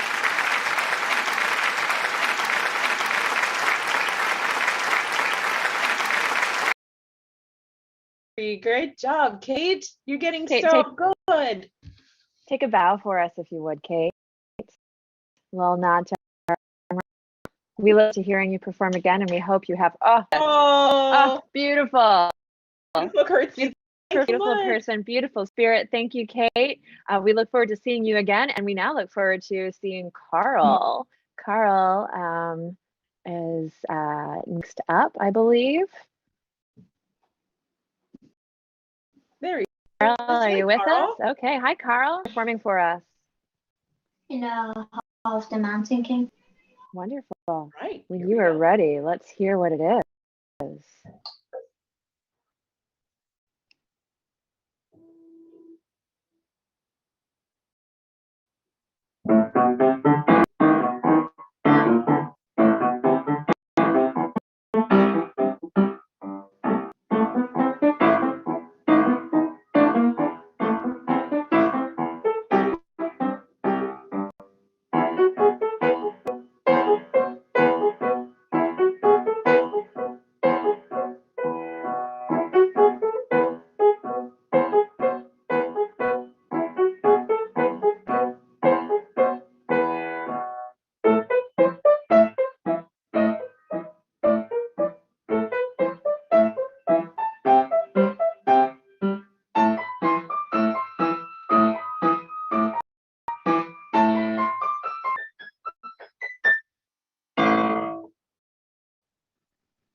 Yay!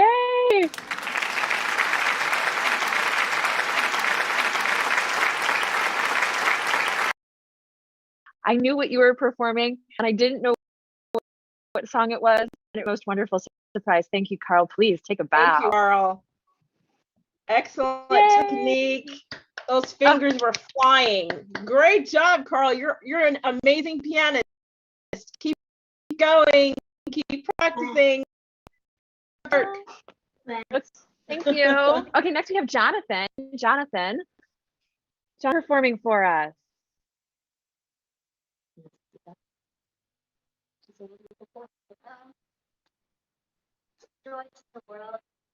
Ooh, oh, let me hear it. I'm looking forward. Whenever you're ready.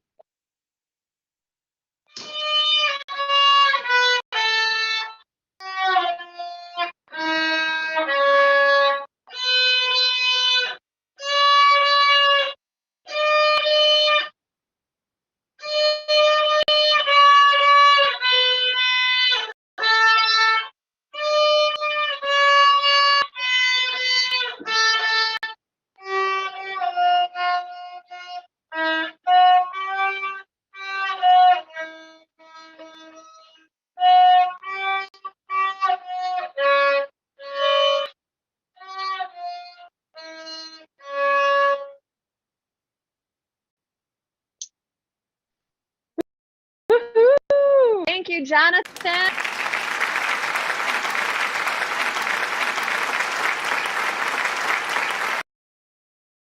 Happy holiday, Jonathan. You too. Next we have Gloria up. Gloria.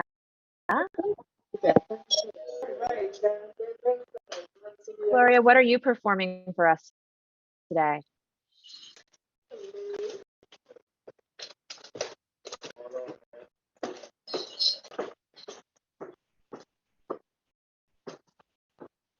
Let's see. Gloria, Do are we you have there? there? Maybe she's coming. Maybe she's coming. Is Matthew around? Okay, Matthew. I think I saw Matthew, and we'll see if Gloria joins her.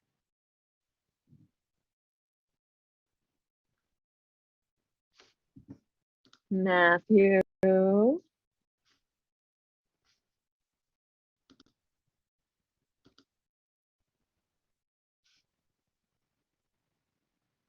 Gloria is coming. We have a Okay, okay, still in the main room. So do we have Matthew yet with us?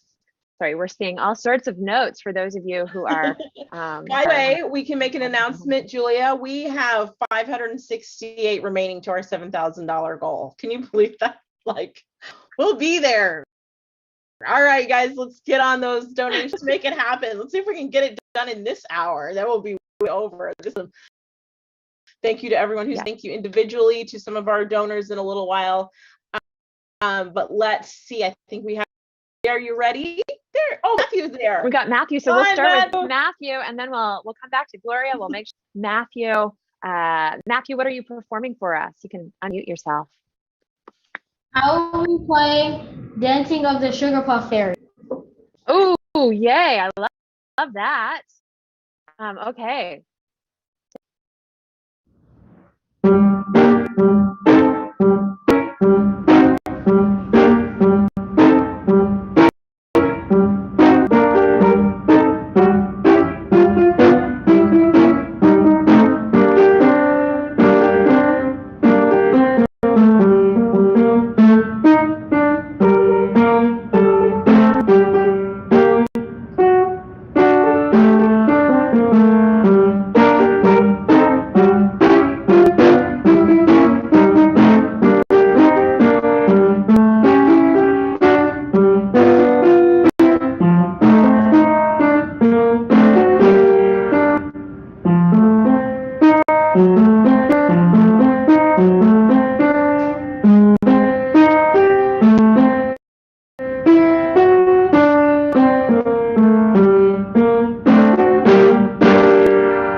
All right, Matthew.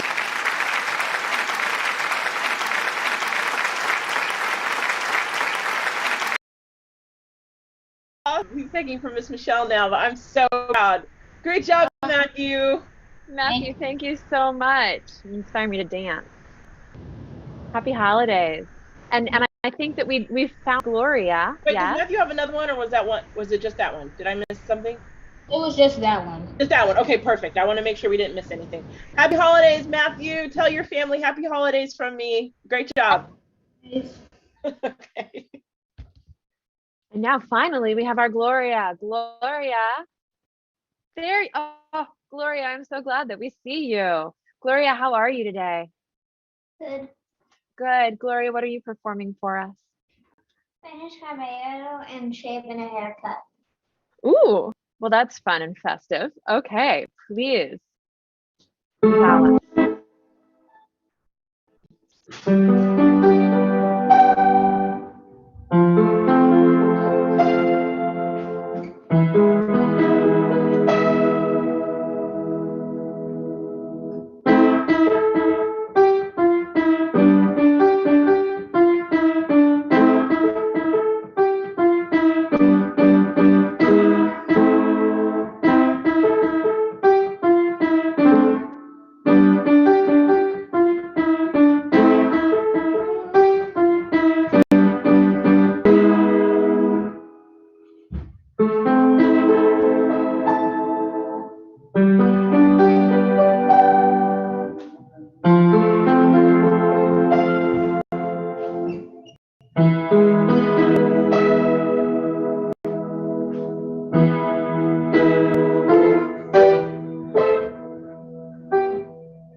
Woohoo!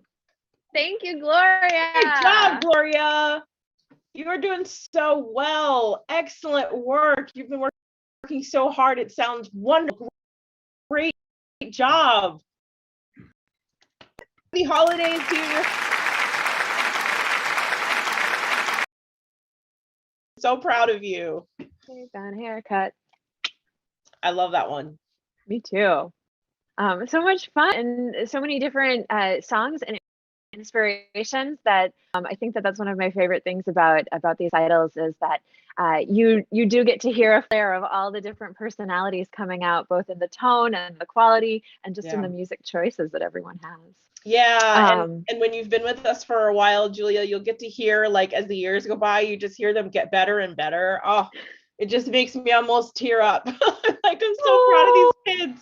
I'm so proud of them. Don't cry yet. I know, it's not over. Although a small tear, that's the end of our first hour of performers. Oh my goodness. Yeah, so Okay.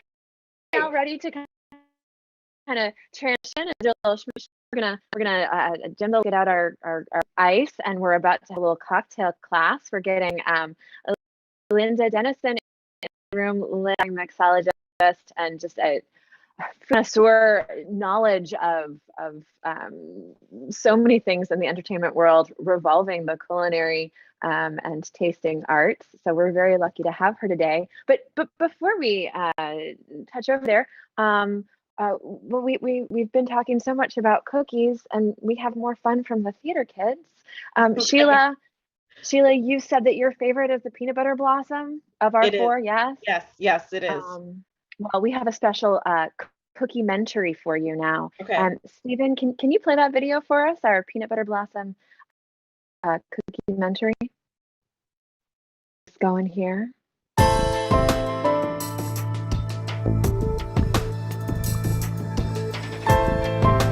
Tell me about the peanut butter petunia. It grows from the volcano ash, and it has to have the right lighting with the clips, and it has to be by salt water. It only grows on, if you have to build the farmlands in a certain way. It has to be, it's a very specific location, and there's only one other place in the world that's like it. And the only other place is Iceland. Okay, tell me about the peanut butter petunia flower itself. Peanut butter petunia flower is weird. It's kind of like pink with a purple glow, with a purplish glow.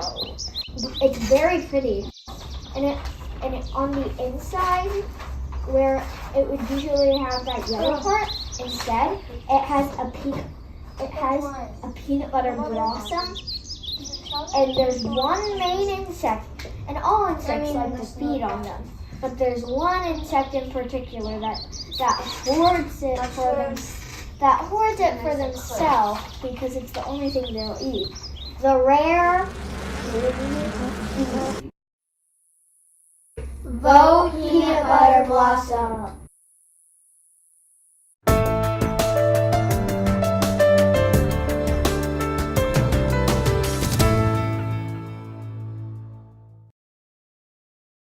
Down. 3, 2, 1. Woo! So now you know the full history, or at least a little bit of where you might find peanut butter petunias growing in the wild, and where you can pick some without having to turn your oven on at all. If you see any, either in the wilds of Zora or in Iceland, please bring some back for me. But Sheila, we have a huge thank you, don't we? We do. Julia, I don't know about you, but for me, I wouldn't be where I am today without my mother, my sweet mother, pushing me and saying, go back to the piano. That note sounds wrong. If you played that again wrong, I'm going to reset the timer. She just was very on top of things. So I want to say thank you to the parents who really work hard to push their students to practice. Number one, I know there's probably days where your kids don't want to practice, but who encourage and inspire and listen to all of the practicing, and sometimes the wonderful notes and sometimes the notes that need a little work. But thank you, parents, because the kids need you. Don't give up. Keep pushing them. Don't let them quit. I've never met an adult that said, I wish my mother let me quit. So keep pushing, and thank you so much to all the parents for inspiring your young people. All right, Julia, where are we going now? Well, we're giving our parents a thank you by inspiring them to, if they wish, have a little drink on us, as it were. Linda, hello. Linda, how are you today? Glad to be here. Everything looks so festive. I like your fake tree, Sheila.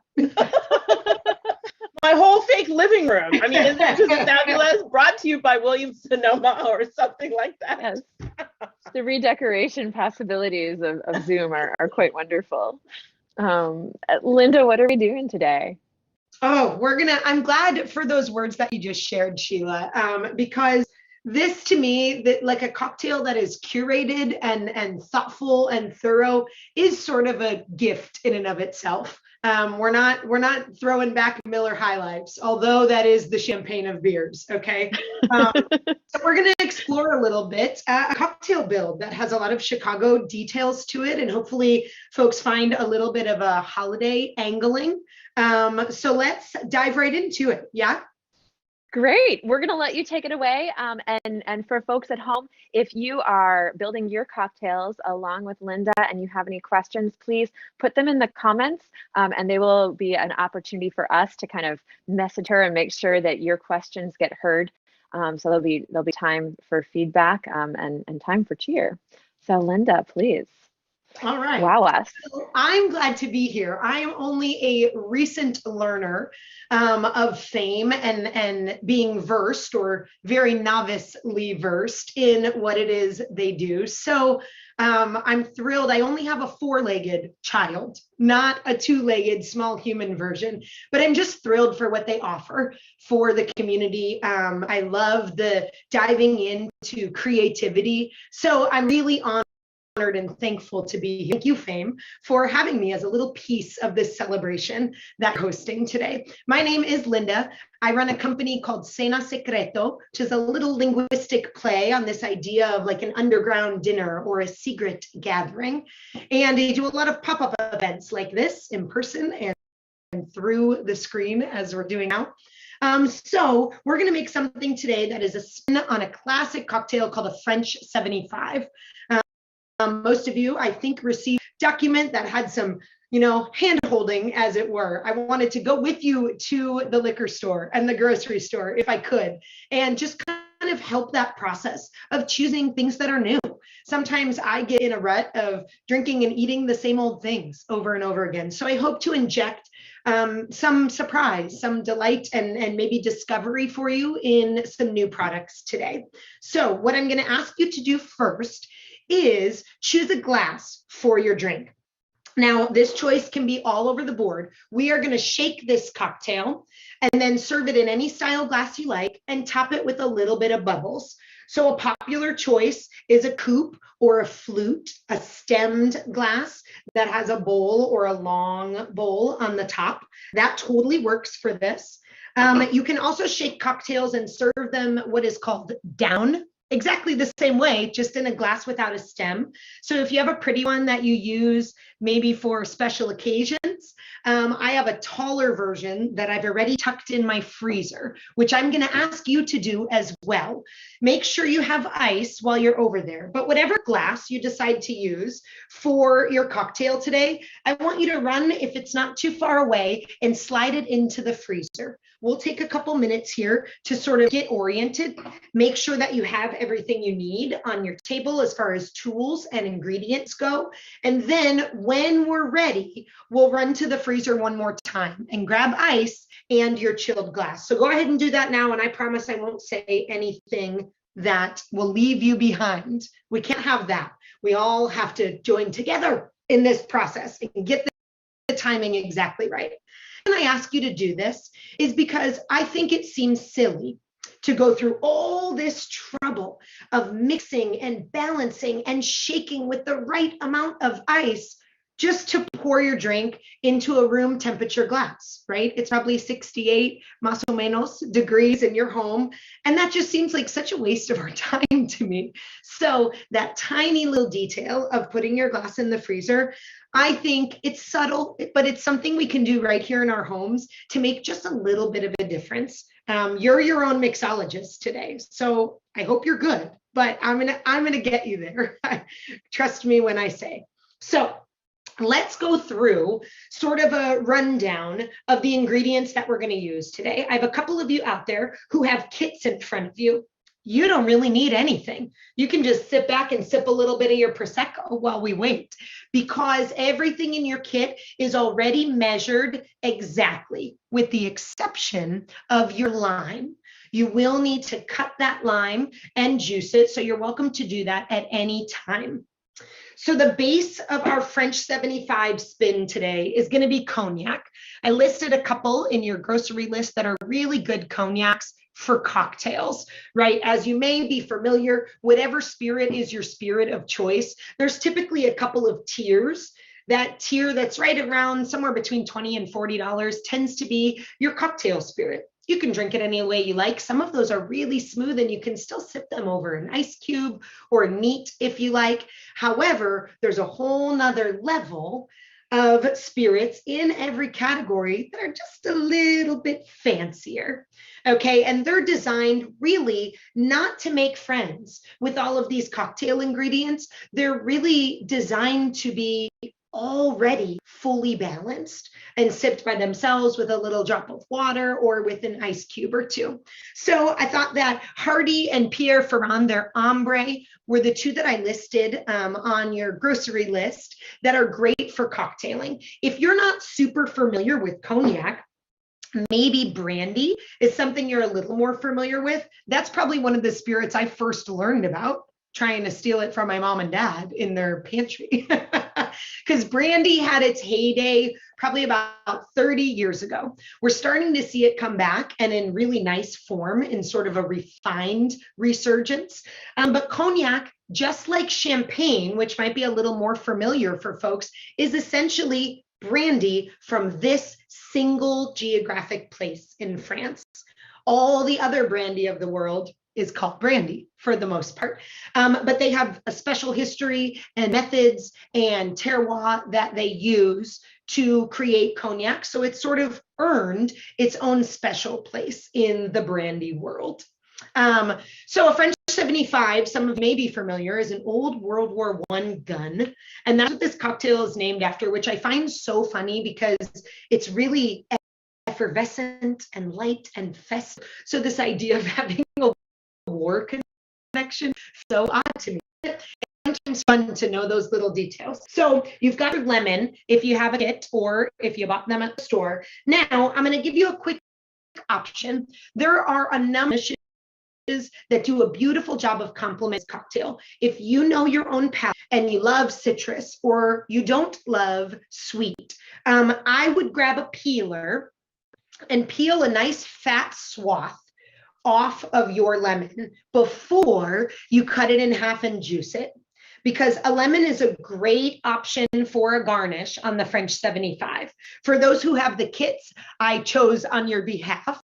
If you're not familiar with the Luxardo cherry, I think that's a beautiful thing to get familiar with.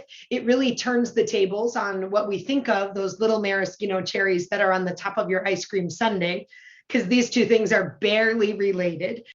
So you'll be going with cherries, but for anyone who wants to call an audible and use a lemon, try to get a little peel. You want to get just a little strip of that bitter pith, not too much, because really what we're looking for are the oils on the outside of that lemon. So if you have a knife and a small cutting board, now is a good time to cut your lemon in half and go ahead and juice it. So that I do too much elbow grease, I already did that before I joined you today. So feel free to go ahead and dive in on that at your leisure.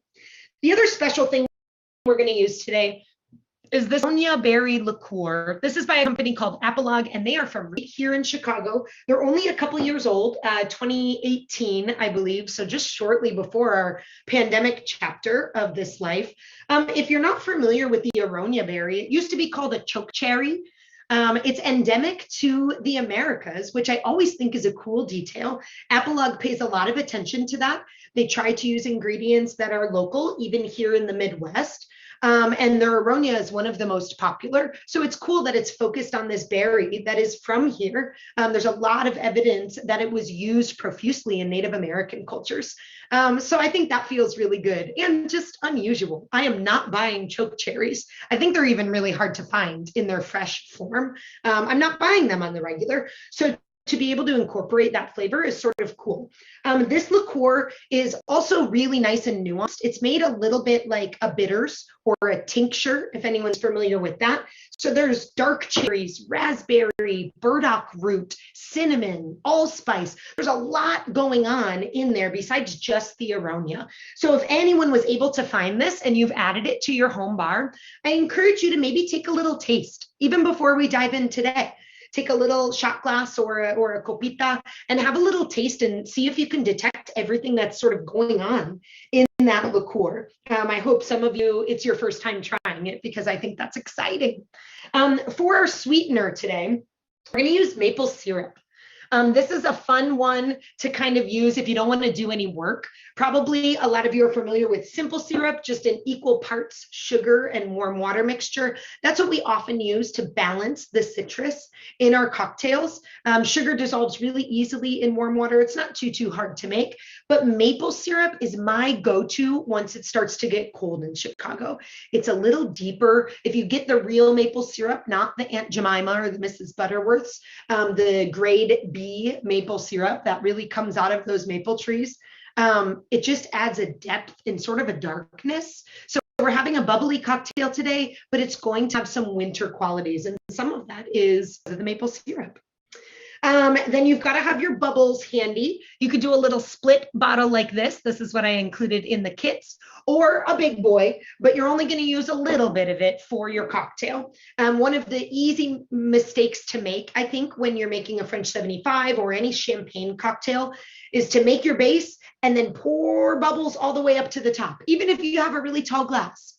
So we'll be mindful of that when we measure out and pour to make sure that we're maintaining balance. Your bubbles should be at about the same measurement as your base spirit. So for us, that's the cognac. And just last about garnishes. If you peel lemon and hold that to the side. You'll squeeze the oils over at the very end. You've also got the option to use the true maraschino cherries. These are from Luxardo and probably the most popular, but there's lots of versions of these. They should be kind of purple black inside, as I mentioned, not those ice cream cherries. I don't want to tell you how those are made, but I have a friend who used to run a farm with them. And I don't want to know. But these are real. Or a last option that I gave you on your PDF was to use a little bit of bitters. This is where you can kind of come in, since you're being your own mixologist today, and you can touch your own palette. Now, this bitters company, the bitters, I'm a color, this company, everything is so fresh. He is extremely detailed. My friend is always, and I think that shows a lot about how your process might look. The one that I recommended for you is the sour cherry. Feel free to taste the bitters as well. If you did go this route and splurged on something new for your bar, I always recommend that folks try to taste their new ingredients. So dash a little onto your wrist and taste it. You will be amazed at how much flavor is packed into a tiny little water droplet looking size. It does taste like sour cherry, but you also have a lot of those warming spices in here, the things you would use for cookies or breads, and a really mouth-watering bitter finish. So I think this complements the aronia berry, and I just adore the fact that they're both from Chicago. I think that's cool. I like to shop local, and it's cool now. So that's what you should have as far as ingredients goes. I'm going to do a quickie about tools. What are we going to make all of this stuff in? Okay, you need some kind of shaker. There are thousands of different kinds. The old English kind is called a cobbler shaker, and it's 2 tools in one. It is both your vessel and your strainer on the top. So you could use those, or you could use a Boston shaker for some of my friends out there who might use their home bar more often. There's a 2-piece shaker that kind of seals together. Sometimes one piece is glass and the other is metal. They seal together and shake, and then you'll need a second tool, some kind of strainer to hold back the ice and any other bits that are coming out there. Now, if those tools are kind of specialized, don't use your home bar that often, doesn't matter. This is accessible. I would like you to know that my dad, who has been sober for 25 years, mixes all of the cocktails that I teach him for my mom. And what does he mix them in? A Tupperware container. That's probably from 1983 as well. And that works just fine. We don't need to be bougie in here. We just need to get the good stuff from its balancing place into the glass where you're going to drink it. So use anything that has a tight fitting lid. A mason jar also works really well. You'll need, if I have folks making the spirit free, I'm going to go over that real quickly, and I'd like for you to have some kind of muddler. This has a flat bottom, but it doesn't have to. You could use the back end of any of your kind of cooking kitchen utensils. All you're trying to do is release some of the juices from those berries that you're using. That'll enable you to add a little bit of different flavor into your spirit free. And then you'll also want a jigger. This is another kind of bar specialty tool.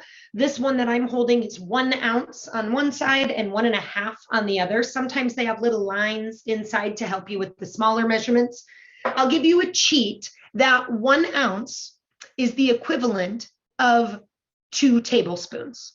Okay, so almost everybody has a standard set of measuring spoons in their kitchen. So if you don't have a jigger, but you want to get these measurements right, then 1 ounce is the equivalent of 2 tablespoons. And that's easy to find on Google if you forget, but you can use that math to kind of achieve some balance. And these things don't need to be exact, right? The goal here is to take all of these different components that have their own flavor profiles alone. And when we put them together, we just want to make sure that they're balancing one another. We want it to be pleasing, of course, to our palate and not a shock. Whoa, too much lemon, super tangy, or yikes, not enough maple syrup. So that's what we're using measurements to achieve. Don't feel like it has to be exact, and you can always adjust afterwards. We'll make sure to have time to talk about that if that is a necessity today. So at this point, if you have any questions, that's sort of the end of everything you should have on your table. I'm going to talk through the spirit free real quick, but please feel this time to send any of your questions into the comments and to the same folks so they can make them known. And I want to make sure to cover those before we move forward, if there are any. So for those of you who are making a spirit-free drink, we want to achieve some layering, right? Because you could reach into your fridge and have soda or a juice of any kind. But what I like to do in the spirit world is try to create some of that nuance that you get in an alcoholic cocktail. Now we're working with a little bit more of a limited array of ingredients. For future, if I have any folks doing dry January, which I know is a popular sort of post-holiday exercise of self-control, another way to get layers into a spirit-free cocktail is to use teas. Julia Mamose is one of the legendary bartenders here in Chicago, and she brings a really rich history of Japanese culture to her bartending. And I learned from her that teas are a fantastic way to add another layer. Black teas, green teas, rooibos, oolong. There's just so much variety even in that one category. So consider that if you're looking to experiment with some spirit frees. Today, if you're making the berry sort of version of this French 75, I would just take your muddler and smash up some berries with a maple syrup and lemon. I'll use the same amounts as we're using in the French 75 here. So ½ an ounce of lemon, or if you want to make a big boy, double it up, and a ¼ ounce of maple syrup. You don't need very much of that maple syrup. A little bit goes a long way. So the lemon and the maple in your container with the berries, and just give it a little press. You're not trying to annihilate that fruit. You're just trying to press down and release some of the tannins and the sugars just to get the flavor of whatever berries you might have had in your fridge. Then I would shake and strain that and pour your club soda or tonic water over the top. It'll be nice and refreshing, but it'll feel like it has some depth from the berries and the maple syrup. So I'll pause just for a moment here to make sure that we didn't have any questions come through. I want to field those if there are any, but if not, I think it's time to get a cocktail in everyone's hand. No questions as of yet, and I've got, I think, all of my ingredients over here, so I'm excited. And I think I shared, yeah. Woo-hoo. All right, so whatever shaker you have decided to use, we're going to use my favorite saying in bartending. One of my favorite New York bartenders always says, save the best for last. Now, nobody here act like you've never knocked anything over, right? The last thing I want to put into my shaker is the most expensive ingredient. So I'm going to start with the bottom of the totem pole, my lemon and my maple syrup. So as I mentioned with the spirit free, I'm going to do a ½ ounce of lemon and a ¼ ounce of maple syrup. For all of my folks who have their little kit at home, it's easy peasy from here. You just take those containers that are labeled maple syrup and pour them right into your jigger. If you're making a double, I would recommend making it at the same time. All of your ingredients are together, as if you have a buddy sitting next to you. And then for your lemon, ½ an ounce. Or if you have measuring spoons at home, 1 tablespoon. So let's get that ½ ounce of lemon in here. And just that little scooch of maple syrup.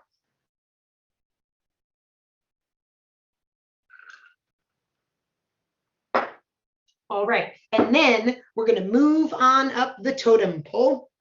So we'll do our apolog next. Apolog is going to go in at 3/4 of an ounce. So you'll see we're kind of bumping up little by little, and there's a lot of flavor packed in here. So we want to make sure that is sort of designed to be a signature of this drink. The winter 75 or the Chicago 75, if you use the 2 Chicago ingredients, I feel like that's enough to put it over and call it your Chicago 75. And then you're going to finish with your cognac. 1 ounce of cognac goes in here. Now, some of you may have seen a French 75 made with gin. That is also common. That trend started in London on the other side of the pond, as we say. So we were making it more with cognac here, which is interesting because cognac is French.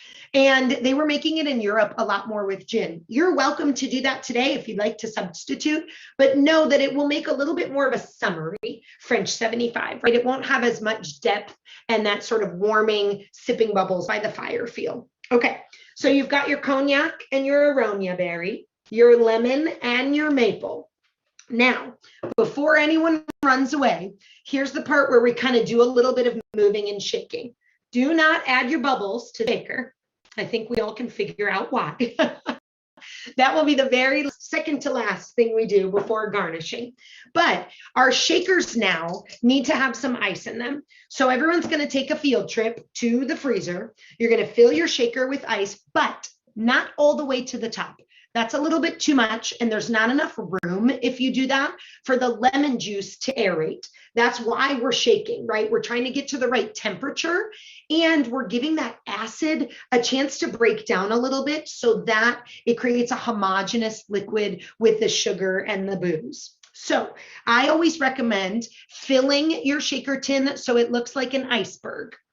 So don't put just 1 or 2 cubes in and they're just floating around in there. Don't fill it all the way up to the top, but fill it maybe about halfway so you can see 2 or 3 of your ice cubes poking up above the liquid like an iceberg. So we're going to go to the freezer and grab our chilled glass. And then we're also going to get some ice and fill our shaker like an iceberg. Then I'll join you back here and we'll all shake, shake, shake. Linda, while everyone is running to get their ice, I secretly had ice already waiting for me. We did have one question come through. I know you talked a little bit about all of the different varieties of shakers, but if someone wanted to get a shaker, where's the best place? Is there a nice, fun place to support locally? Or I love that. Tons, of course. There depends on what neighborhood you're in, but there's lots of fun tools out there too. I really am into black shaker up north. I think Roger Park is the neighborhood, but they're and it's two sisters during the pandemic or maybe right before. But they have a lot of stuff. They carry Bitter X as well. They look for all of their Chicago kind of small business partners. So they're a great spot to go.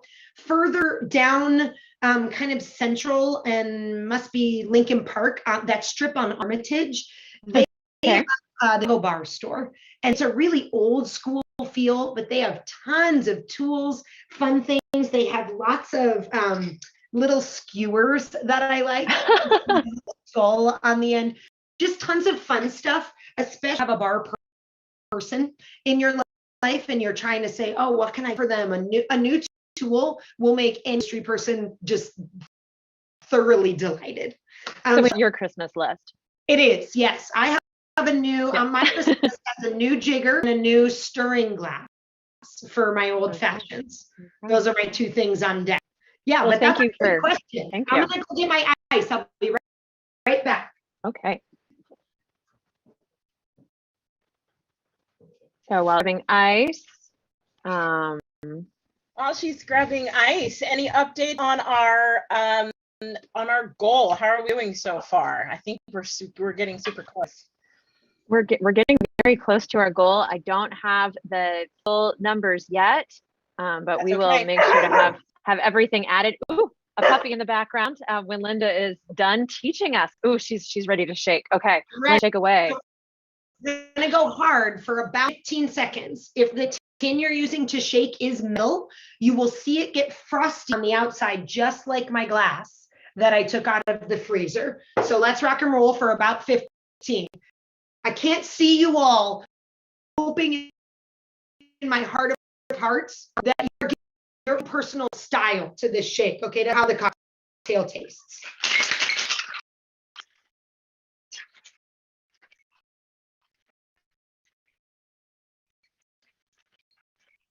You can see outside, nice and frosty. You could draw your name in there if you wanted to. Now I'm using using my cobbler shaker. So it has a strainer on the end. Another option is a mesh strainer. A lot of folks will have this kind just laying around in their kitchen, and you can strain that way as well. I don't have any goopy things like jam or berries in here. So the double strain is not super necessary, but I will use that when I try to use more food bits in cocktails. So I've got this little cocktail here, but we're gonna top it with bubbles. If you haven't already opened your Prosecco, I'm gonna pour, so there's about almost 2 ounces of base, cognac and Apolog Aronia in here. So I'm gonna pour 1 to 2 ounces of bubbles over the top. You can measure it if you have a jigger, but I would recommend just kind of counting it out. 1 Mississippi, 2 Mississippi, right? You could count Mississippi or any way that works for you. 1, 2, and that'll do it. I so badly wanted to use this glass, y'all, because it has this etching of a Christmas wreath on the outside. And I knew it was going to be too big, but I didn't care. So now you can choose your garnish. If you're doing the lemon peel, you're going to grab it so that the pores of the lemon are facing your drink, and you're just going to squeeze as you pass over the top. The little droplets of lemon oil will land on the rim of your glass and on the top of the actual liquid. If you're using a cherry, I like to just drop my cherry in, and so then it gets all booze soaked, and it's my little snack at the end. But since I showed you my little skull skewers, I'm going to use one of these guys, and I'll put my cherry right on the top. Ooh, a little drop of that cherry liquid just dropped into the cocktail. So that'll be a nice treat. And then I'm going to double garnish just because I'm so in love with the Bitter X and the sour cherry bitters. I'm going to do 2 dashes over the top. For those of you who aren't super familiar with bitters, this is a great way to add just a little bit of nuance to cocktails that are otherwise the same. It also makes a really good Christmas gift. You can make 4 margaritas, all exactly the same, side by side, and put celery bitters on one, and citrus bitters on another, and smoky cedar bitters on another. And each of them will draw out different qualities from the exact same cocktail. So that's kind of a fun experiment, if that's something that would be a nice way to pass a fireside night. So here, I'm going to put my skull all the way inside. Your finished cocktail should be sort of red-ish, cloudy red, from the Aronia and from the cognac. And take a sip and see how you did.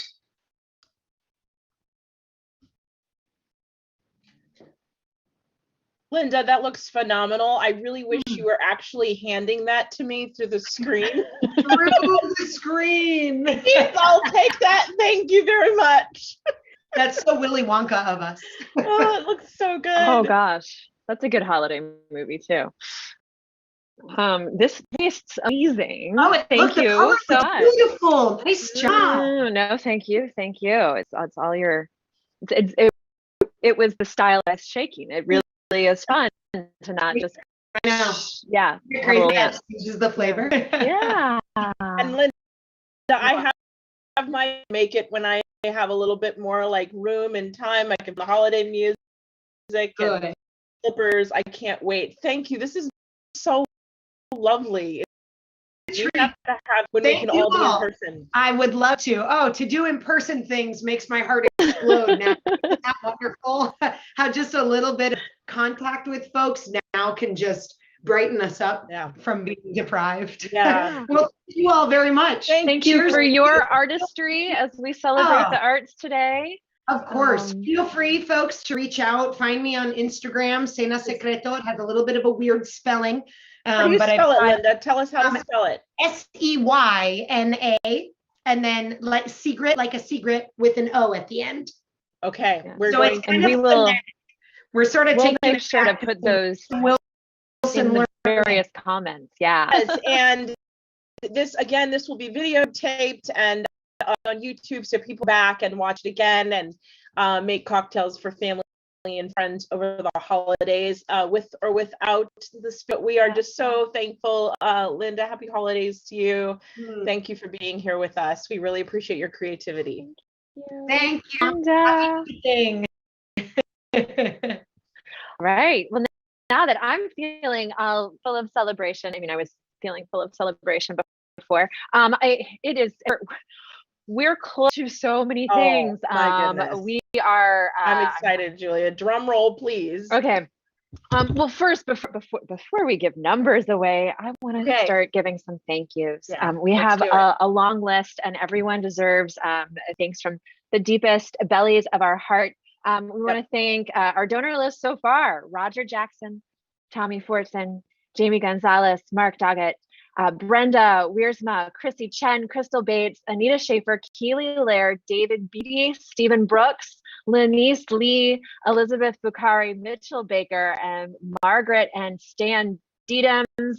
I am sorry if I have not pronounced your name right. It gives me all sorts of dread to think that I have done anything less than You're perfect. Lower laurels on all of these wonderful people's heads for helping us. Because it is with their help that we're able to share the art of the cocktail, as well as the art that we have coming up, including some cookie art. Shayla. Before we go there, can I say thank you also to everyone who is bidding on the silent auction. You have 1 hour left. So go to the link. We can put the link in the chat now, or you can go and find it on our website, famecenter.org. We'll have our team put it in the chat. Yes, please add that link. Put your last minute bids into these amazing items that will make great Christmas gifts, fun events for family and friends, sporting events. We talked about the chef coming to your home. There's an electric bike on there. There's all of fun things. There's I think a haircut in Chicago. And you can get tickets to not only Words, but also to Goodman Theater and the Lyric Opera. Yes, to all of those. We're so excited to. Yeah. There's just so many. Did we say there's a bike? There's a bike. There's a bike. You can ride your bike. So much. And there's actually also a spot. This is important because one more thing before we this cookie video. We are exactly what's my math? $383 away. That's from hitting our $7,000 mark. That's two $150 gifts and then an $83. I mean, it's just, let's break it up. Let's get and there. For $150, Sheila, do you know what $150 where we can put that money to use? Please tell us, Julia. I know, but I want you to share the news. And a group of theater and an entire for some kids to come and join me or one of the other wonderful instructors in any group classes, having fun and exploring maybe a new art that they are less familiar with if they want, if they need, we all need. And you can do that on Galabit. So there are so many different ways to give. Can you give through our link, through Bloomerang, but actually is a spot that you can give directly on the Galabid site if you are not quite ready to purchase a gift there for one of the auction items. You can simply auction our way. Right, and for those who are out of town, I know it's probably not as easy to go to some of these events if you live further away and you just want to donate. We'll throw the link to just donating to Fame Center Cash App. I think it's just Fame Center. We're on Venmo, so we want to make for whoever wants to donate.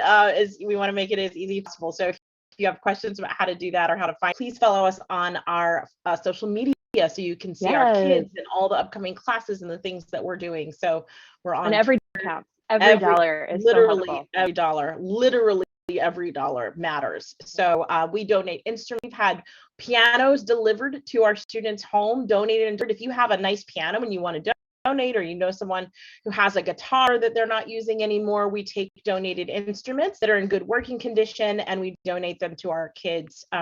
So that is, I mean, we've seen the eyes of our children's faces light up when a piano gets delivered to their home. And so let's make it for the kiddos, guys. Thanks so much. All right. Thank you. Don't we? We have to bring it home with our final. This just in report. Okay. From Zora WFAME World News. Stephen, can you cue up that snowdrop video for us? Because theater kids have a special report for all of us. All right. A sweet report.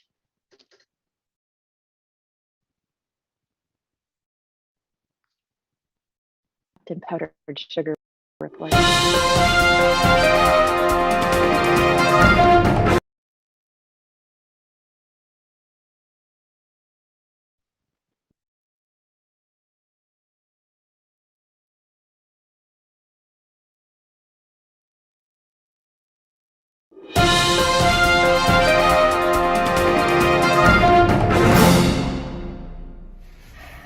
Hello, welcome to Zora News Weather.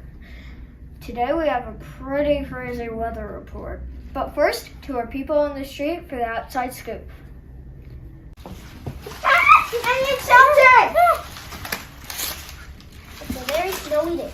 It's snowing snowdrop cookies. And back to you, Kilby.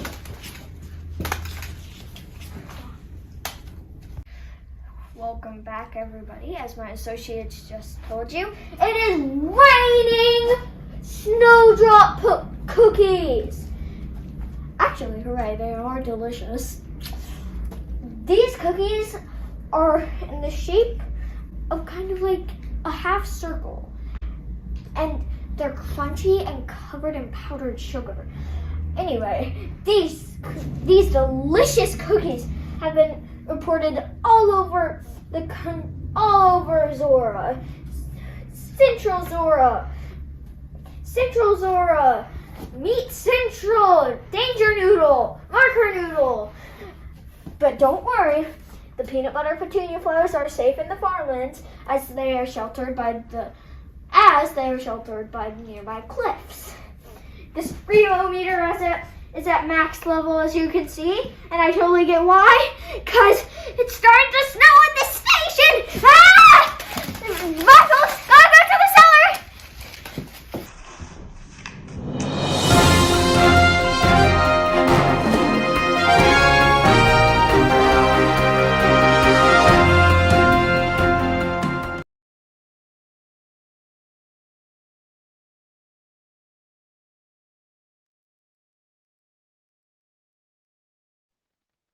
All right. 3, 2, 1.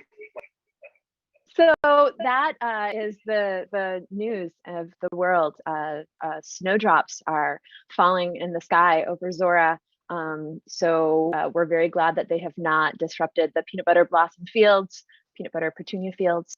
And if you would like some cookies to adorn your life, you can either run to Zora and hopefully catch some in the weather, or you can simply make some yourself. And we have those recipe cards. I think they're both online on the website, because we love sharing the culinary arts as well as other arts, but they're also on our social media site. So if you don't already like us, find us, because we've got recipes as well as all of the ways to give and to take part, different opportunities, lots of fun classes coming up, both private and group. And rumor has it, we've got some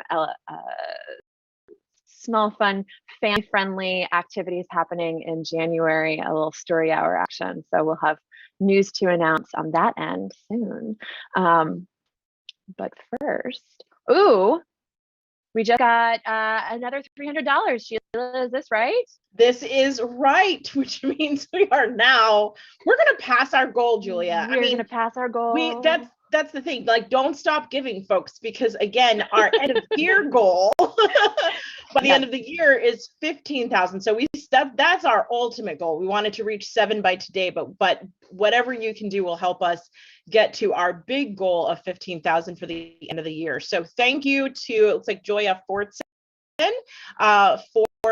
sounds familiar. Thank you for her gift to Fame. So okay, this is so exciting. Where are we going next, Julia? We have more. We're back to performances. Yay. And we're going to kick off our final hour of performances with guests, starting with one of our faculty has kindly shared her voice with us.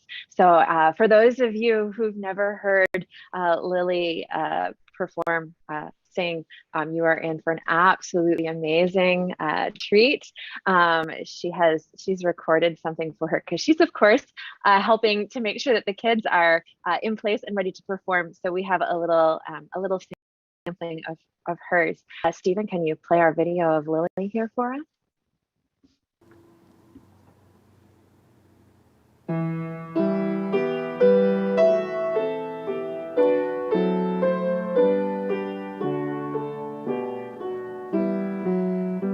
Oh come, Emmanuel, and ransom captive Israel, that mourns in lowly exile here, until the Son of God appear. Rejoice, rejoice, O Israel, thy God shall come, Emmanuel.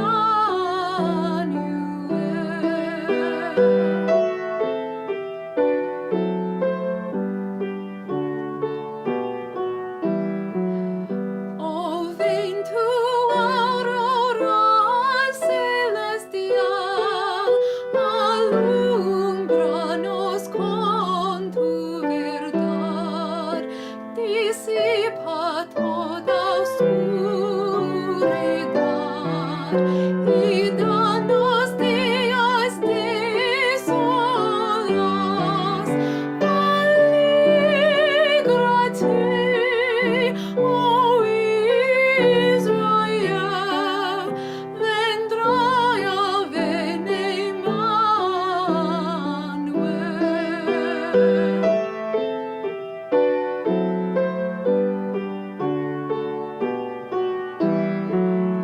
O come, thou Lord of might, who strew thy tribes on Sinai's height.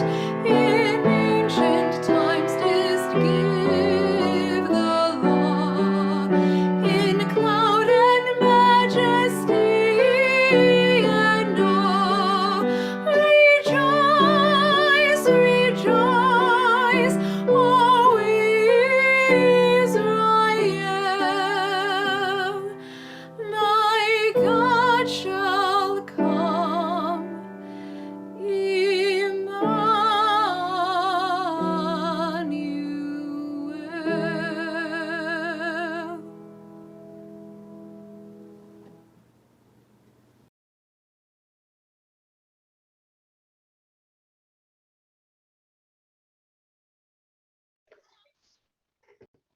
Live.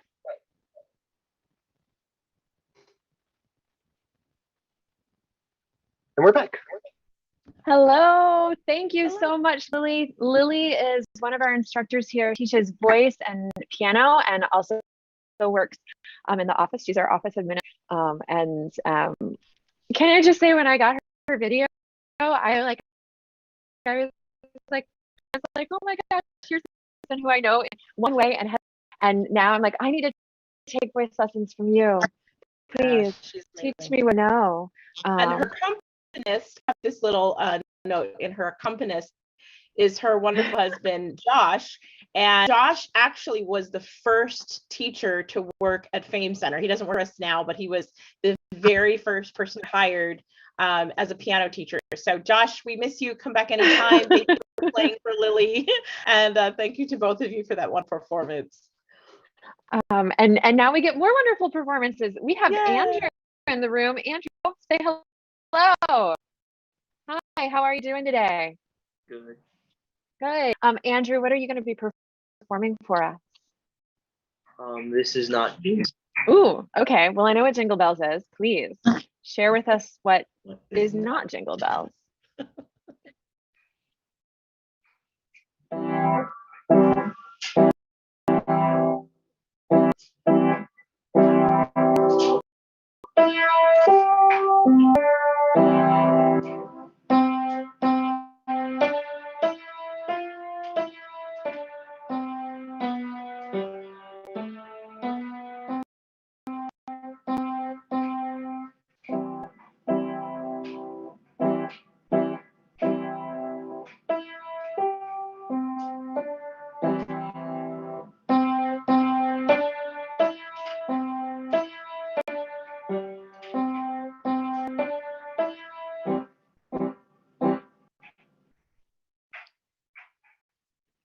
I'm done. Woohoo! Thank you.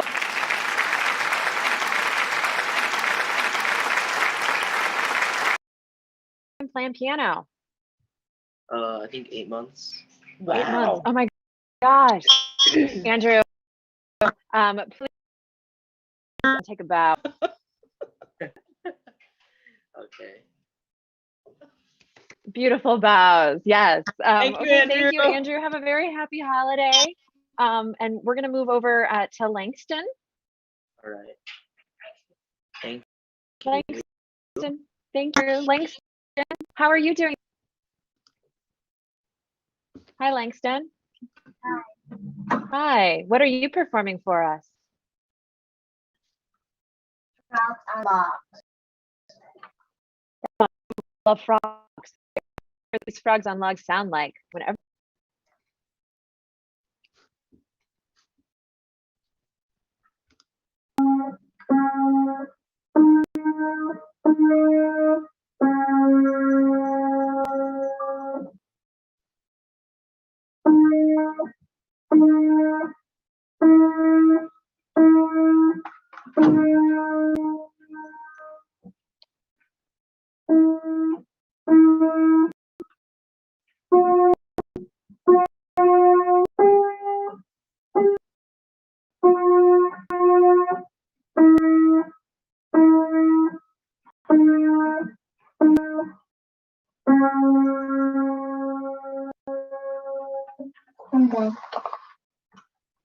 Woo!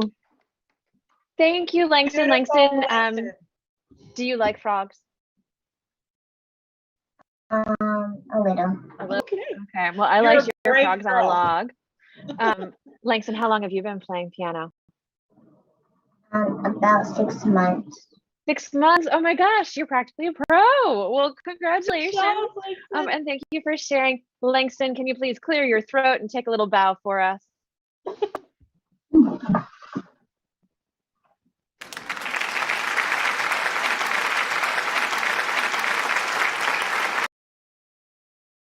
We're headed over to the Seton home. We've got a few folks helping us from the Seton home. So Michael is, I believe, on the piano bench. Is this Michael that I see? Yeah. Hi, Michael. How are you? Good. Good. How are you? How are you? I'm doing pretty well. I like good. Are those your piano? Gingerbread, right? Yeah. Favorite cookie? Do you have a favorite holiday cookie? Yeah. What is it? Yeah. Gingerbread. It's a good cookie. It's a good cookie. I'm glad that the stockings are supporting your sweet tooth. Langston, what are you performing, or Michael, what for us today? I'm performing All My Friends and Jingle Bells. Ooh, 2 songs. All right. Well, let's get to it, Michael, whenever you are ready. Okay. Hey.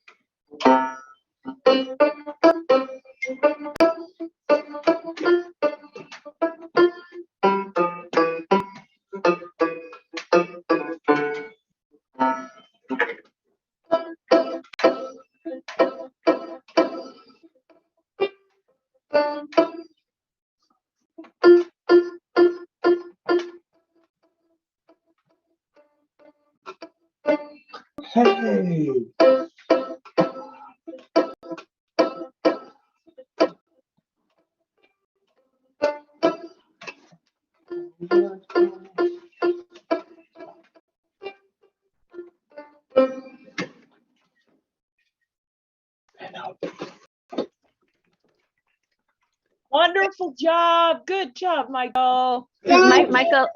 Michael, I hear you have some helpers. There was someone back there saying, "Hey, yeah." Yeah. Thanks for the encore in It the was background. my dad. Oh, great! Thanks to Michael's dad. Michael, Happy we will be holiday. Happy holiday, happy Michael. holidays, to Michael. you. All right, we're going to be back to this view, I think, in a few performers. But first, we're going to hop on. We've got a special video performance from Caden Camel, who is doing Yankee Doodle. So if we can pull that video up, and then Nora is going to be on deck after that. So we've got lots of fun coming our way. Whenever you're ready, Stephen, let's play Caden's video. For sure. But before we do that, I just want to give Michael his applause really quick. Oh.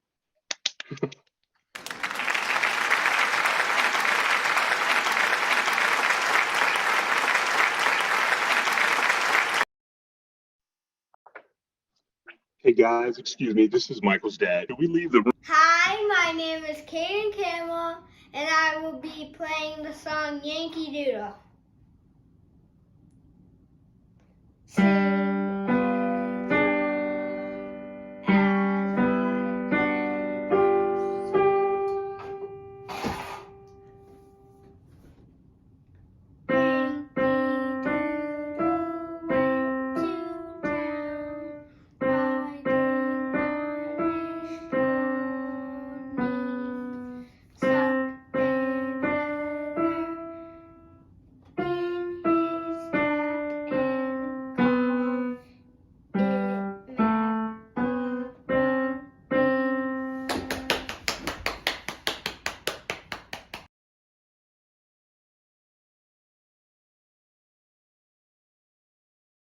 Hey, Nora, you can unmute yourself. All right, thank you for Caden. That was such a fun little cameo that we had. We are, again, one of the wonders of having some virtual things, much as we love to cheer people on in person, is that those people who can't quite join us, we do have a little bit of leeway to some video options here and there. But someone who is joining us here today, who is already seated at the piano, Nora. Nora, say hello. Hi. Hi, Nora. Nora, what's your favorite holiday cookie? Sugar cookies. Good sugar cookie. Okay. Love Yeah, do you like them when they're just round, or do you enjoy the whole decorating, ice decorating? Nice. That's good. That's a good fun pun. It's more art, right? All right, Nora, what are you performing for us? Firefly. I love Firefly. So here we go.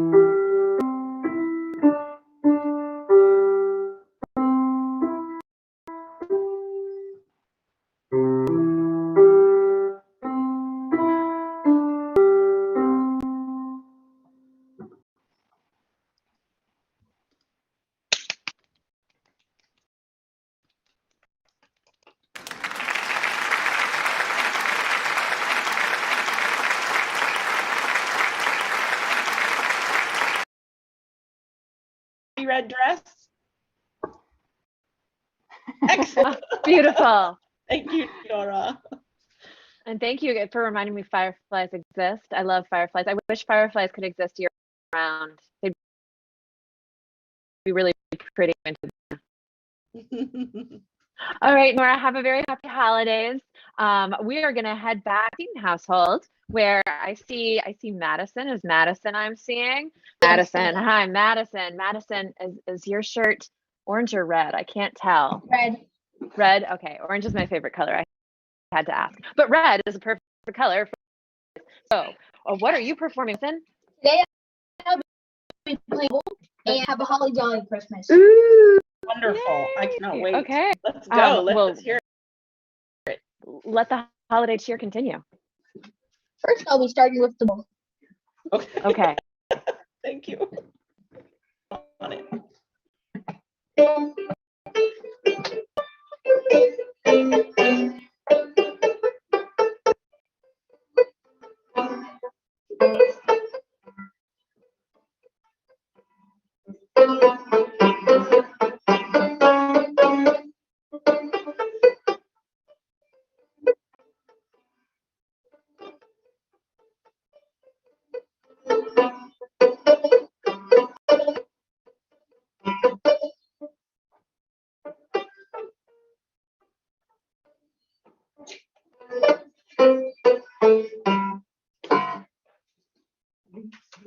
Now I'll be playing Have a Holly Jolly Christmas.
That was so wonderful. Thank you.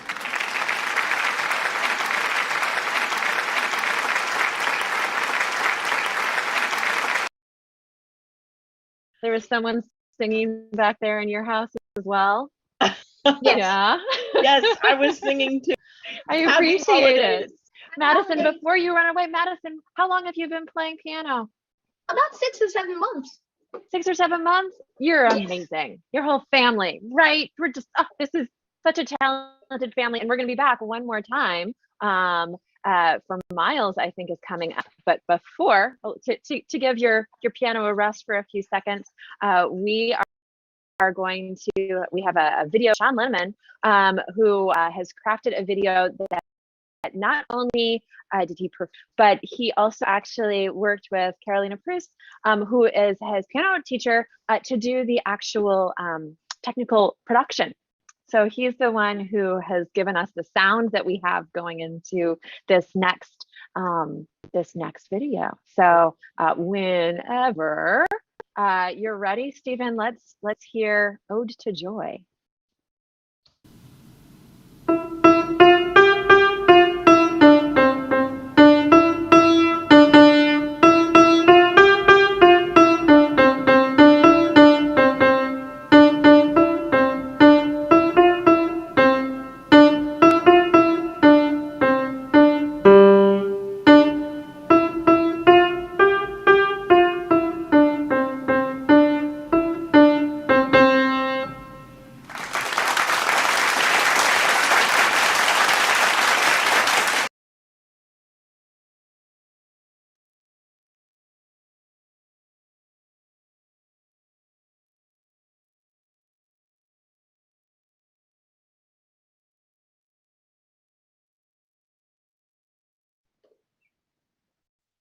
Live. So thank you so much, Sean Linneman. And of course, with all of these thank yous, parents who have helped them along, and the teachers, Carolina, I'm so amazed that you were able to help not only teach Sean about the playing of the piano, but also the crafting of the technical production aspect of that video. But we're back to some live performance once again. We're headed to the nice, warm, wonderful living room of the Seatons. Miles, if you are there and there you are, Miles. Hi, can you say hi? Hi, Miles. Hi. Miles, how long have you been playing piano? Like my other siblings. All right. Okay. Oh, wonderful. Miles, what are you playing for us today? I'm playing Mouse and the Clock and Jolly Old Saint Nicholas. All right. I love that these are the pairing of these are great. All right, Miles, bring it on. Okay, I'm gonna start with Mouse and the Clock. All right.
Woo, Miles.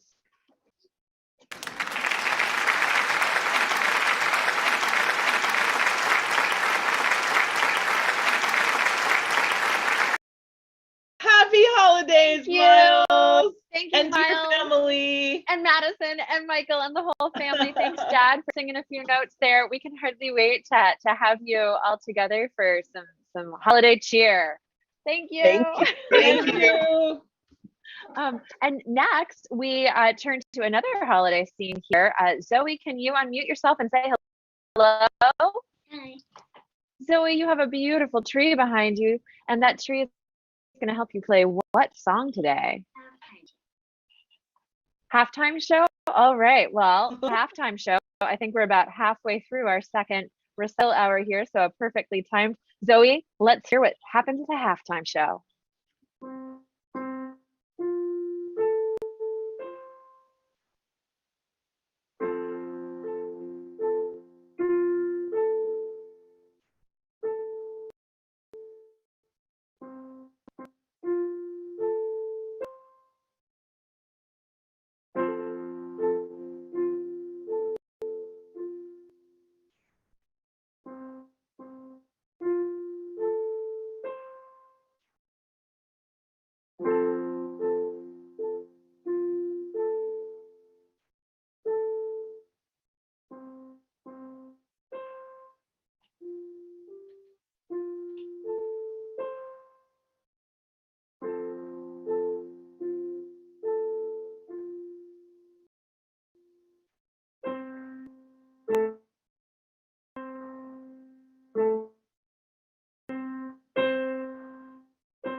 That was so beautiful.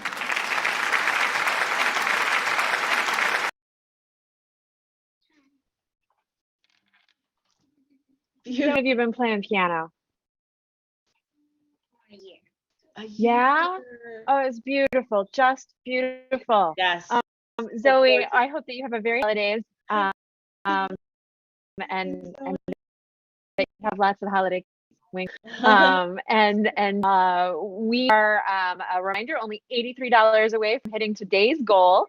So if you haven't yet given and you're feeling like it, give so that we can, celebrate all of the cheer, which we're coming into more cheer now with a different instrument.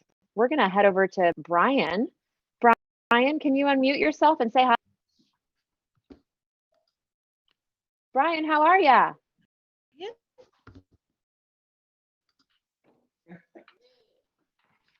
Hi, Brian, what instrument are you playing today, Brian?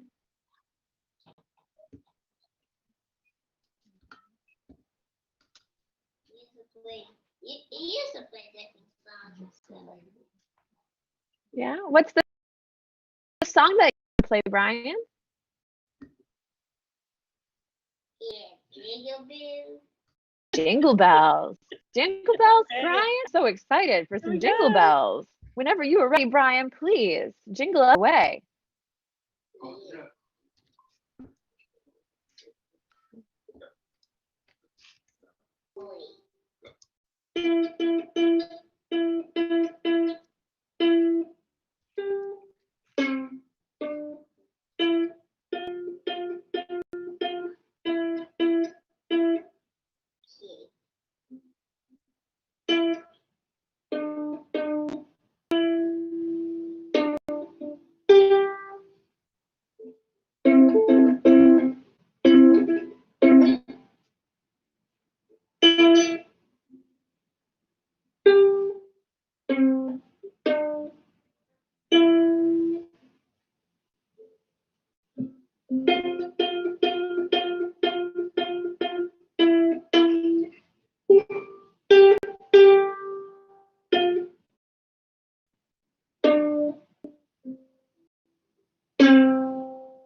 Woo!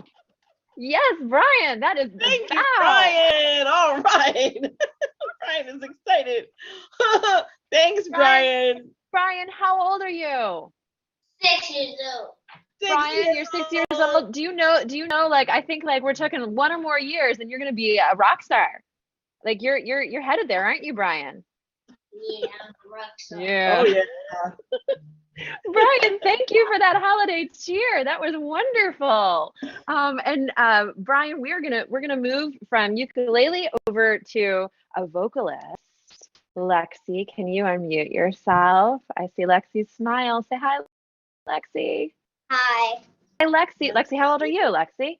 I'm 8. You're 8. Lexi, how long have you been singing? I've been singing for 2 years. 2 years. And what are you singing today for us? I'll be singing the prayer, which is dedicated for my grandfather. Oh, well, your grandfather, I am so lucky to get to hear this song in his honor. Please, when you're ready.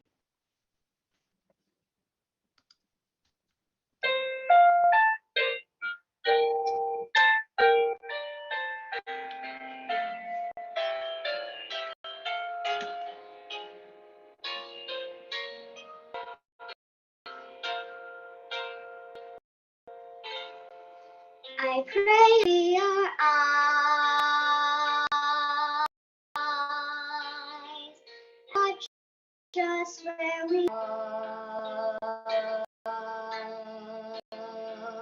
and help us to be wise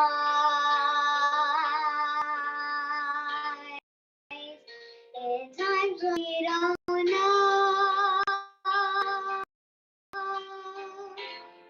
Let this be our prayer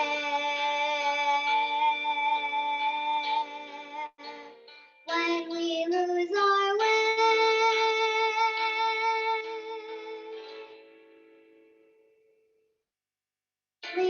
us to a place. Guide us with your grace to a place where we'll be safe. I pray we'll find your light and hold it in our hearts when stars go out each night. Remind us where you are. Let this be our prayer when shadows fill our day.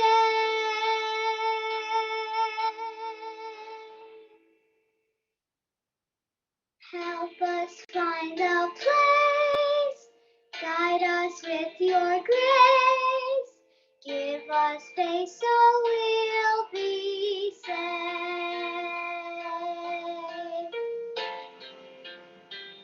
A world where pain and sorrow will be ended, and every heart that's broken will be mended, and we'll remember we are all God's children, reaching out to touch you, reaching to the sky. We ask that you be kind and watch us from above. We hope each soul will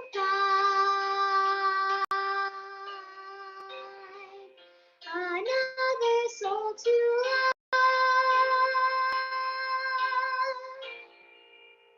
Let this be our prayer, just like every child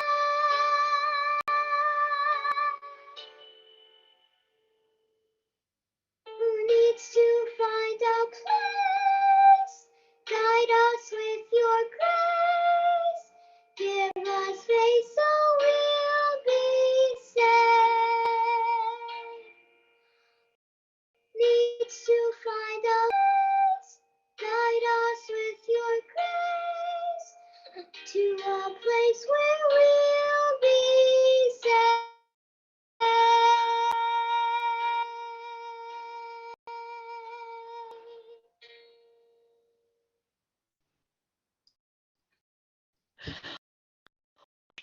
Oh my goodness. You proved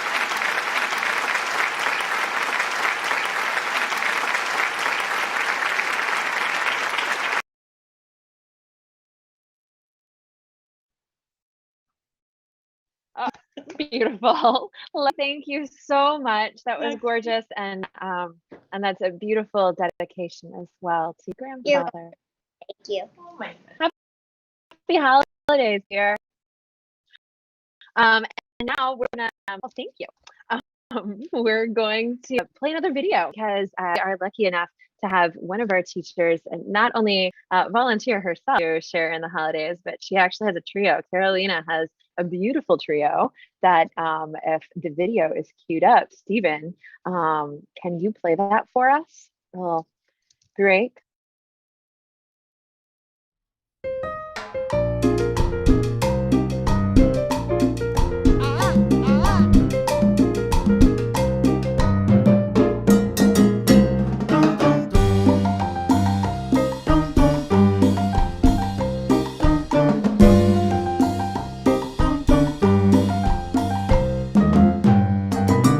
Esos dos ojitos lindos hechiceros, mira que parecen dos luceros. Esos dos ojitos lindos hechiceros, mira que parecen dos luceros. Mira que parecen dos luceros. Esos dos ojitos hechiceros, mira que parecen dos luceros. Esos dos ojitos hechiceros.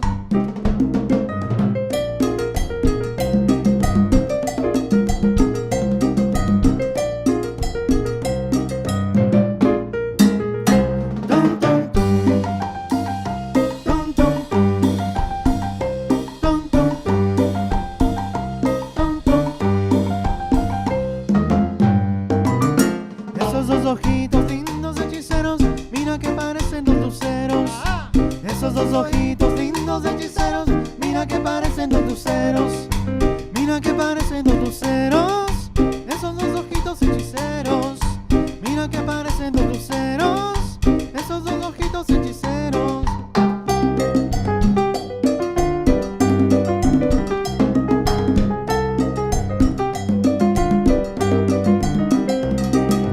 Cuando te miro siento de verdad que tus ojos hechiceros dan felicidad, que la luz de tus ojos lágrimas caerá, lindas rosas que florecerán.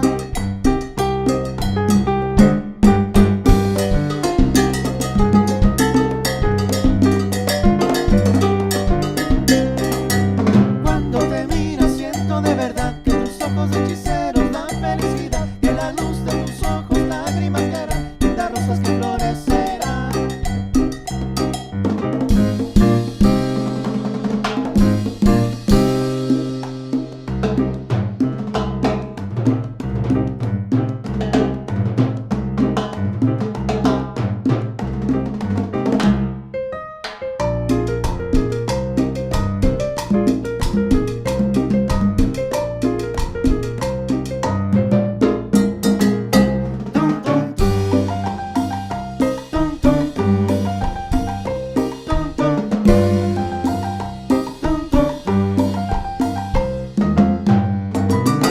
Esos dos ojitos lindos hechiceros, mira que parecen dos luceros. Esos dos ojitos lindos hechiceros, mira que parecen dos luceros. Mira que parecen dos luceros, esos dos ojitos hechiceros. Mira que parecen dos luceros, esos dos ojitos hechiceros.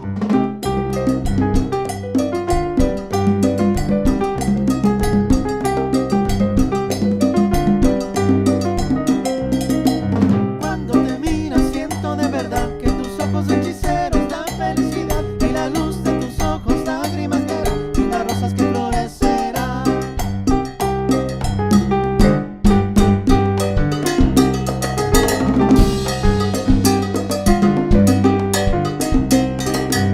Cuando te miro siento de verdad que tus ojos hechiceros dan felicidad, y la luz de tus ojos lágrimas caerán, lindas rosas que florecerán.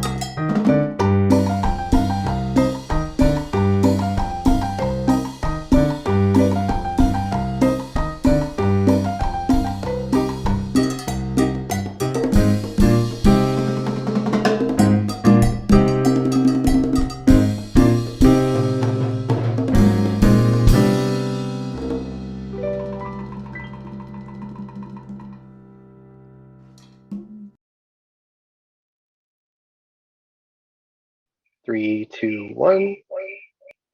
Thank you so much, Carolina, and your trio. We've got information on them in our printed program, which is actually online, not printed, but virtual PDF program, which has the names of everyone who's performed here. So if you are listening to any of these songs and you're like, wait, what was the name of that song? And it's stuck in your head all night long, well, you can go and visit FAME's website and you can download the PDF. You don't even have to download it. It just pops up as another screen. So it's not making an imprint, taking up valuable memory. And while you're there on our website, Sheila, what do you think you can do? Well, I think they could give, because we are so close, Julia. We are $83. $83 away from our final donation. And 50 minutes Do away. I just see, wait, do I just see that something came in? I think oh my goodness, I think we might have made our goal.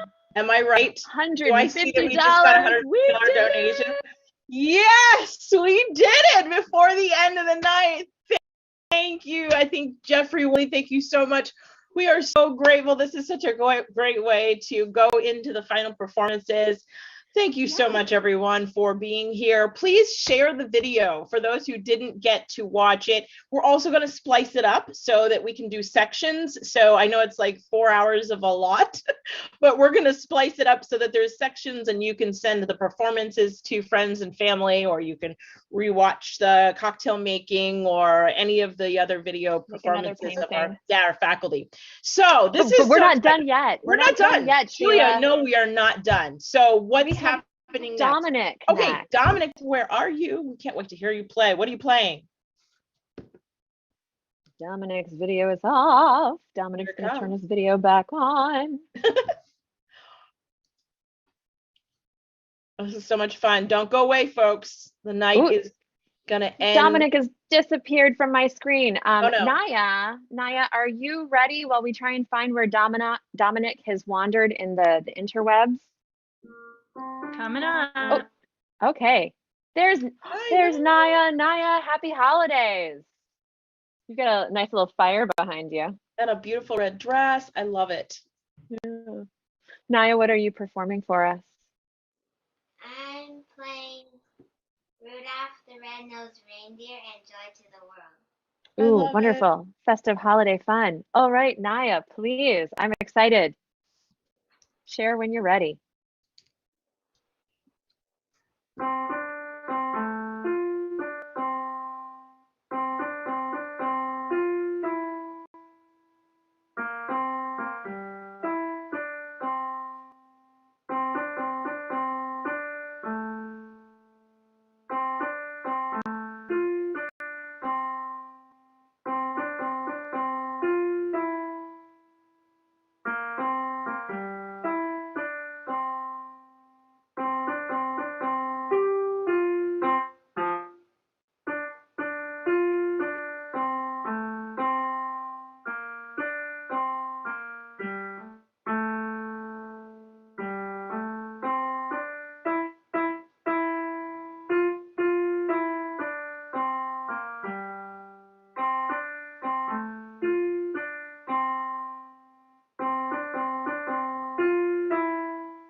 Yeah, you did it.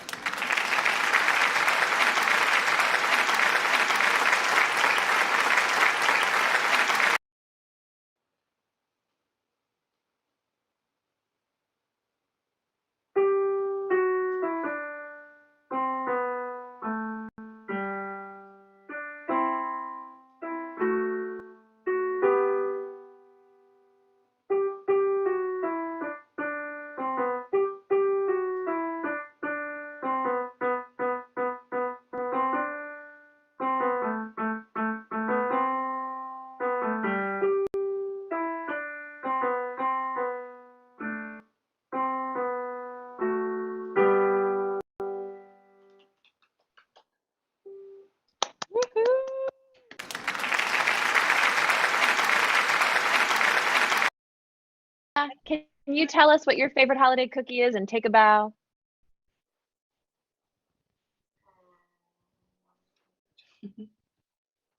Mama's chocolate chip. Chocolate chip. I love it. Can you take a bow for us, Naya?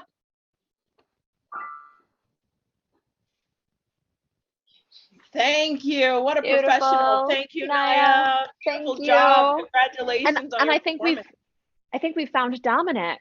So thank you, Naya, for playing a little bit early. Dominic, do we have you in the room?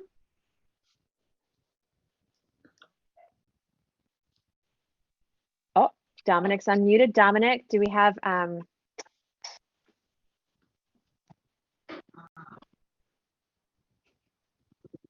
Oh, there's a picture. Dominic. Dominic, how are you today? Good. Good. Dominic, what are you performing for us? Forest drum. Ooh, more forest drums. I love it. All right, whenever you are ready, Dominic, please.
That was fun.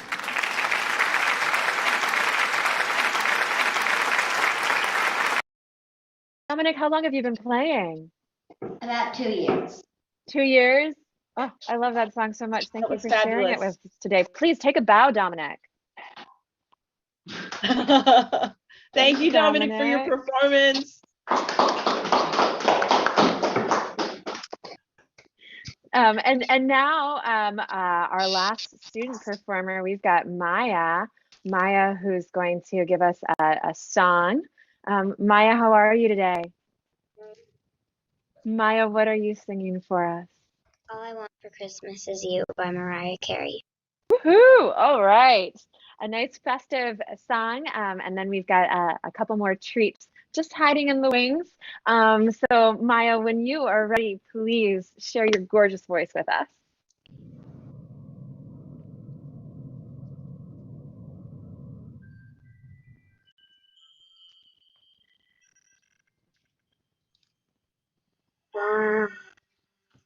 Don't want a lot for Christmas. There is just one thing I need.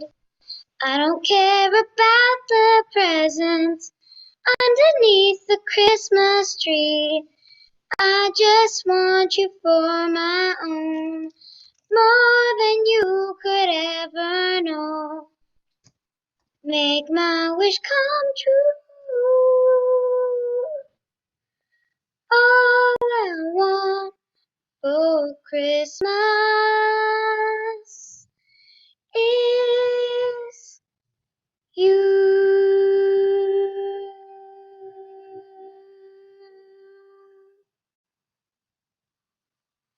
I don't want a lot for Christmas. There is just one thing I need. And I don't care about the presents underneath the Christmas tree. I don't need to hang my stocking there upon the fireplace. Santa Claus will make me happy with the toy on Christmas Day. I just want you for my own, more than you could ever know.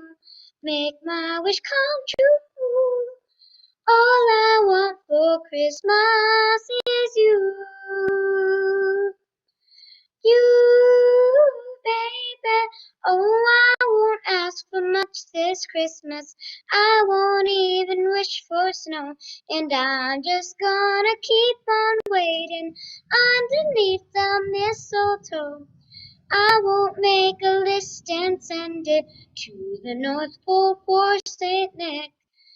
I won't even stay awake to hear those magic reindeer click. 'Cause I just want you here tonight, holding on to me so tight. What more can I do? Oh baby, all I want for Christmas is you. You, baby. All the lights are shining so brightly everywhere. And the sound of children's laughter fills the air. And everyone is singing. I hear those sleigh bells ringing. Santa, won't you bring me the one I really need? Won't you please bring my baby to me? Oh, I don't want a lot for Christmas. This is all I'm asking for. I just want to see my baby standing right outside my door. Oh, I just want you for my own, more than you could ever know. Make my wish come true. Oh, baby, all I want for Christmas is you.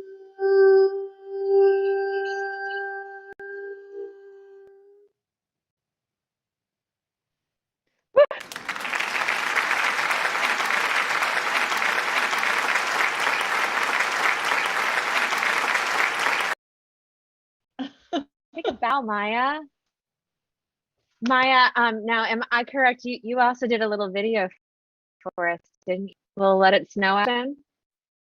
So with everyone's permission, we've got a final guest, and then we're going to bring Maya's video on. And everyone who's left in the room, along with everybody at home, we're all going to sing a little "Let It Snow" here today. So Maya, we're going to see your face here again in a second. But first, we've got four minutes now left in the silent auction, and so many thank yous are just pouring out of my head, and so much excitement at all of these wonderful performers, all of the fun we've had today, and we have a very special little guest performance, a video from Steve Carpenter, also known as Just Steve, a spoken word piece that he crafted just for us. Our Stephen, can you please play Just Steve's amazing gift to us and to all of us?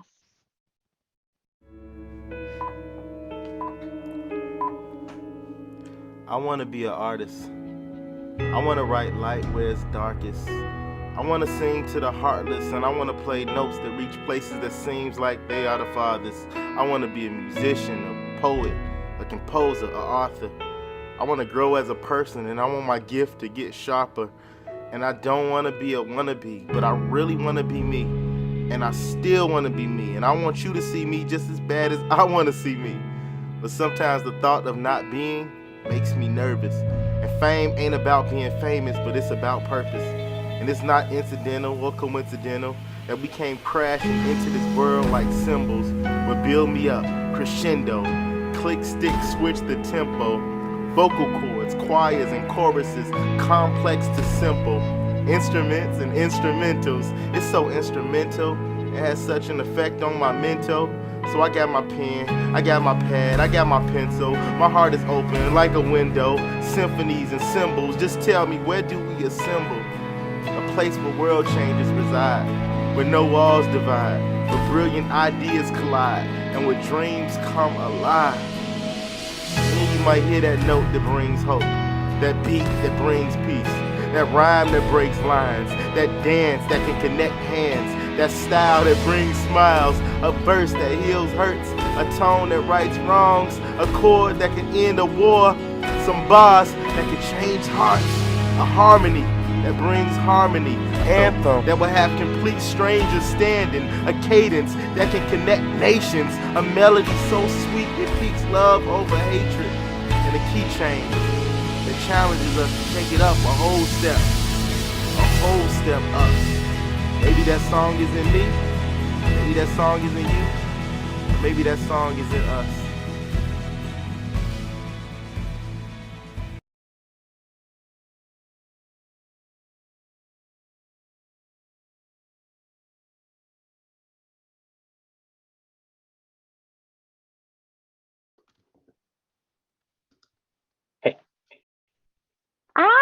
So that was Just Steve, Steve Carpenter, who wrote that beautiful piece just for us. He is both a musician as well as specializes in spoken word. That's some of the creative writing and one of these wonderful pillars that we are focused on crafting and creating stories and creative writing, and also just the way words kind of flow and create harmony and unity together. And so that's another aspect of our pillar, another way that we are looking to expand all of the ways that arts is affecting our life. We are done with our silent auction. We're tallying totals. People are being sent things. So we wanted to take a second to quickly thank everyone who donated items to the silent auction. Lenise Lee, Chicago House Athletic Club.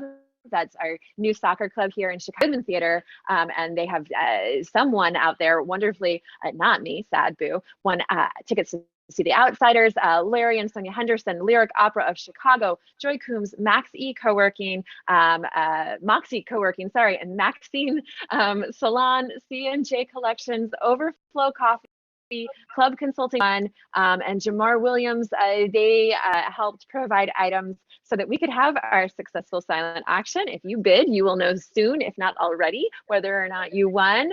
And we have just thank you all around. Sheila, thank you. Thank you, Julia, for taking so much work here. You have put in for the production of this evening and putting everything together and helping us sort of think through the name of our event, Frosty FAME Fest. So to you, I want to say thank you to our administrative team, Lily, who's on the other end somewhere helping her in and out. Thank you, Justine, who's at the studio or was at the studio earlier. Thank you to Heather Williamson. You didn't see her face, but she's Director of Operations. She's actually there at FAME Center working as well. Thank you to Dave, who's here somewhere in the background in the stratosphere of of Zoom, helping us get all of the videos in touch. So this team has worked really hard to get this together. Thank you to all the parents again for your diligence in keeping your kids in the. I know that down the road you'll see, and you probably already are seeing the benefits of the creative arts in their lives in just every aspect of their life. So thank you for that. Our final total donation tonight was $7,195. We are over. We're over our goal for tonight, which leaves us with about $8,000 to go for the end of year goal. I can meet that and go over. So if you didn't get a chance to give tonight, or you know someone you're thinking, you know what, I got to tell so and so, please share our website, our social media post. If you know students who from taking classes, there is still scholarship funding and tuition assistance available for students. So send their information our way. We would love for them to apply for tuition assistance. Thank you, everyone. We love all of you out there, our FAME family, our FAME fans. Go ahead, Julia. We have a huge, yes, we have to sing out. Thank you to Maya, who has spurred and started this video. For all of you at home, the words are on the screen. So please join us wherever you are and sing along. Everybody in the Zoom room, unmute yourselves. Let's have some fun. Yay! Yay, Lexi, let's sing. Hi there.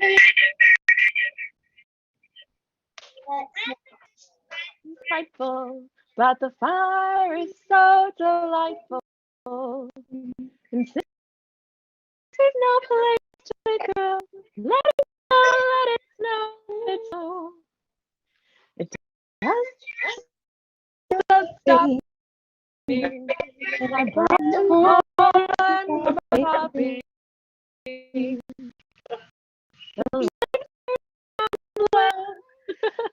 Let it snow. Let it snow. Kiss night. Oh, I hate going out in the storm, but if you'll really hold me tight, all the way home I'll be warm. Oh, the fire is slowly dying, and my dear, you're still goodbying. So as long as you love me so, let it snow. Let it snow. Tried. Oh my goodness. Happy holidays, everyone. Happy holidays. Happy holidays. Thank you. Happy holidays. Thank you, Lee. Thank you, Maya. Thank you, Maya. We'll see you. Also, my turtle says hi. Hi, turtle. Hi, turtle. All right, goodbye, everyone. Have a good night. Happy holidays. Stay safe, stay warm. Bye. Bye.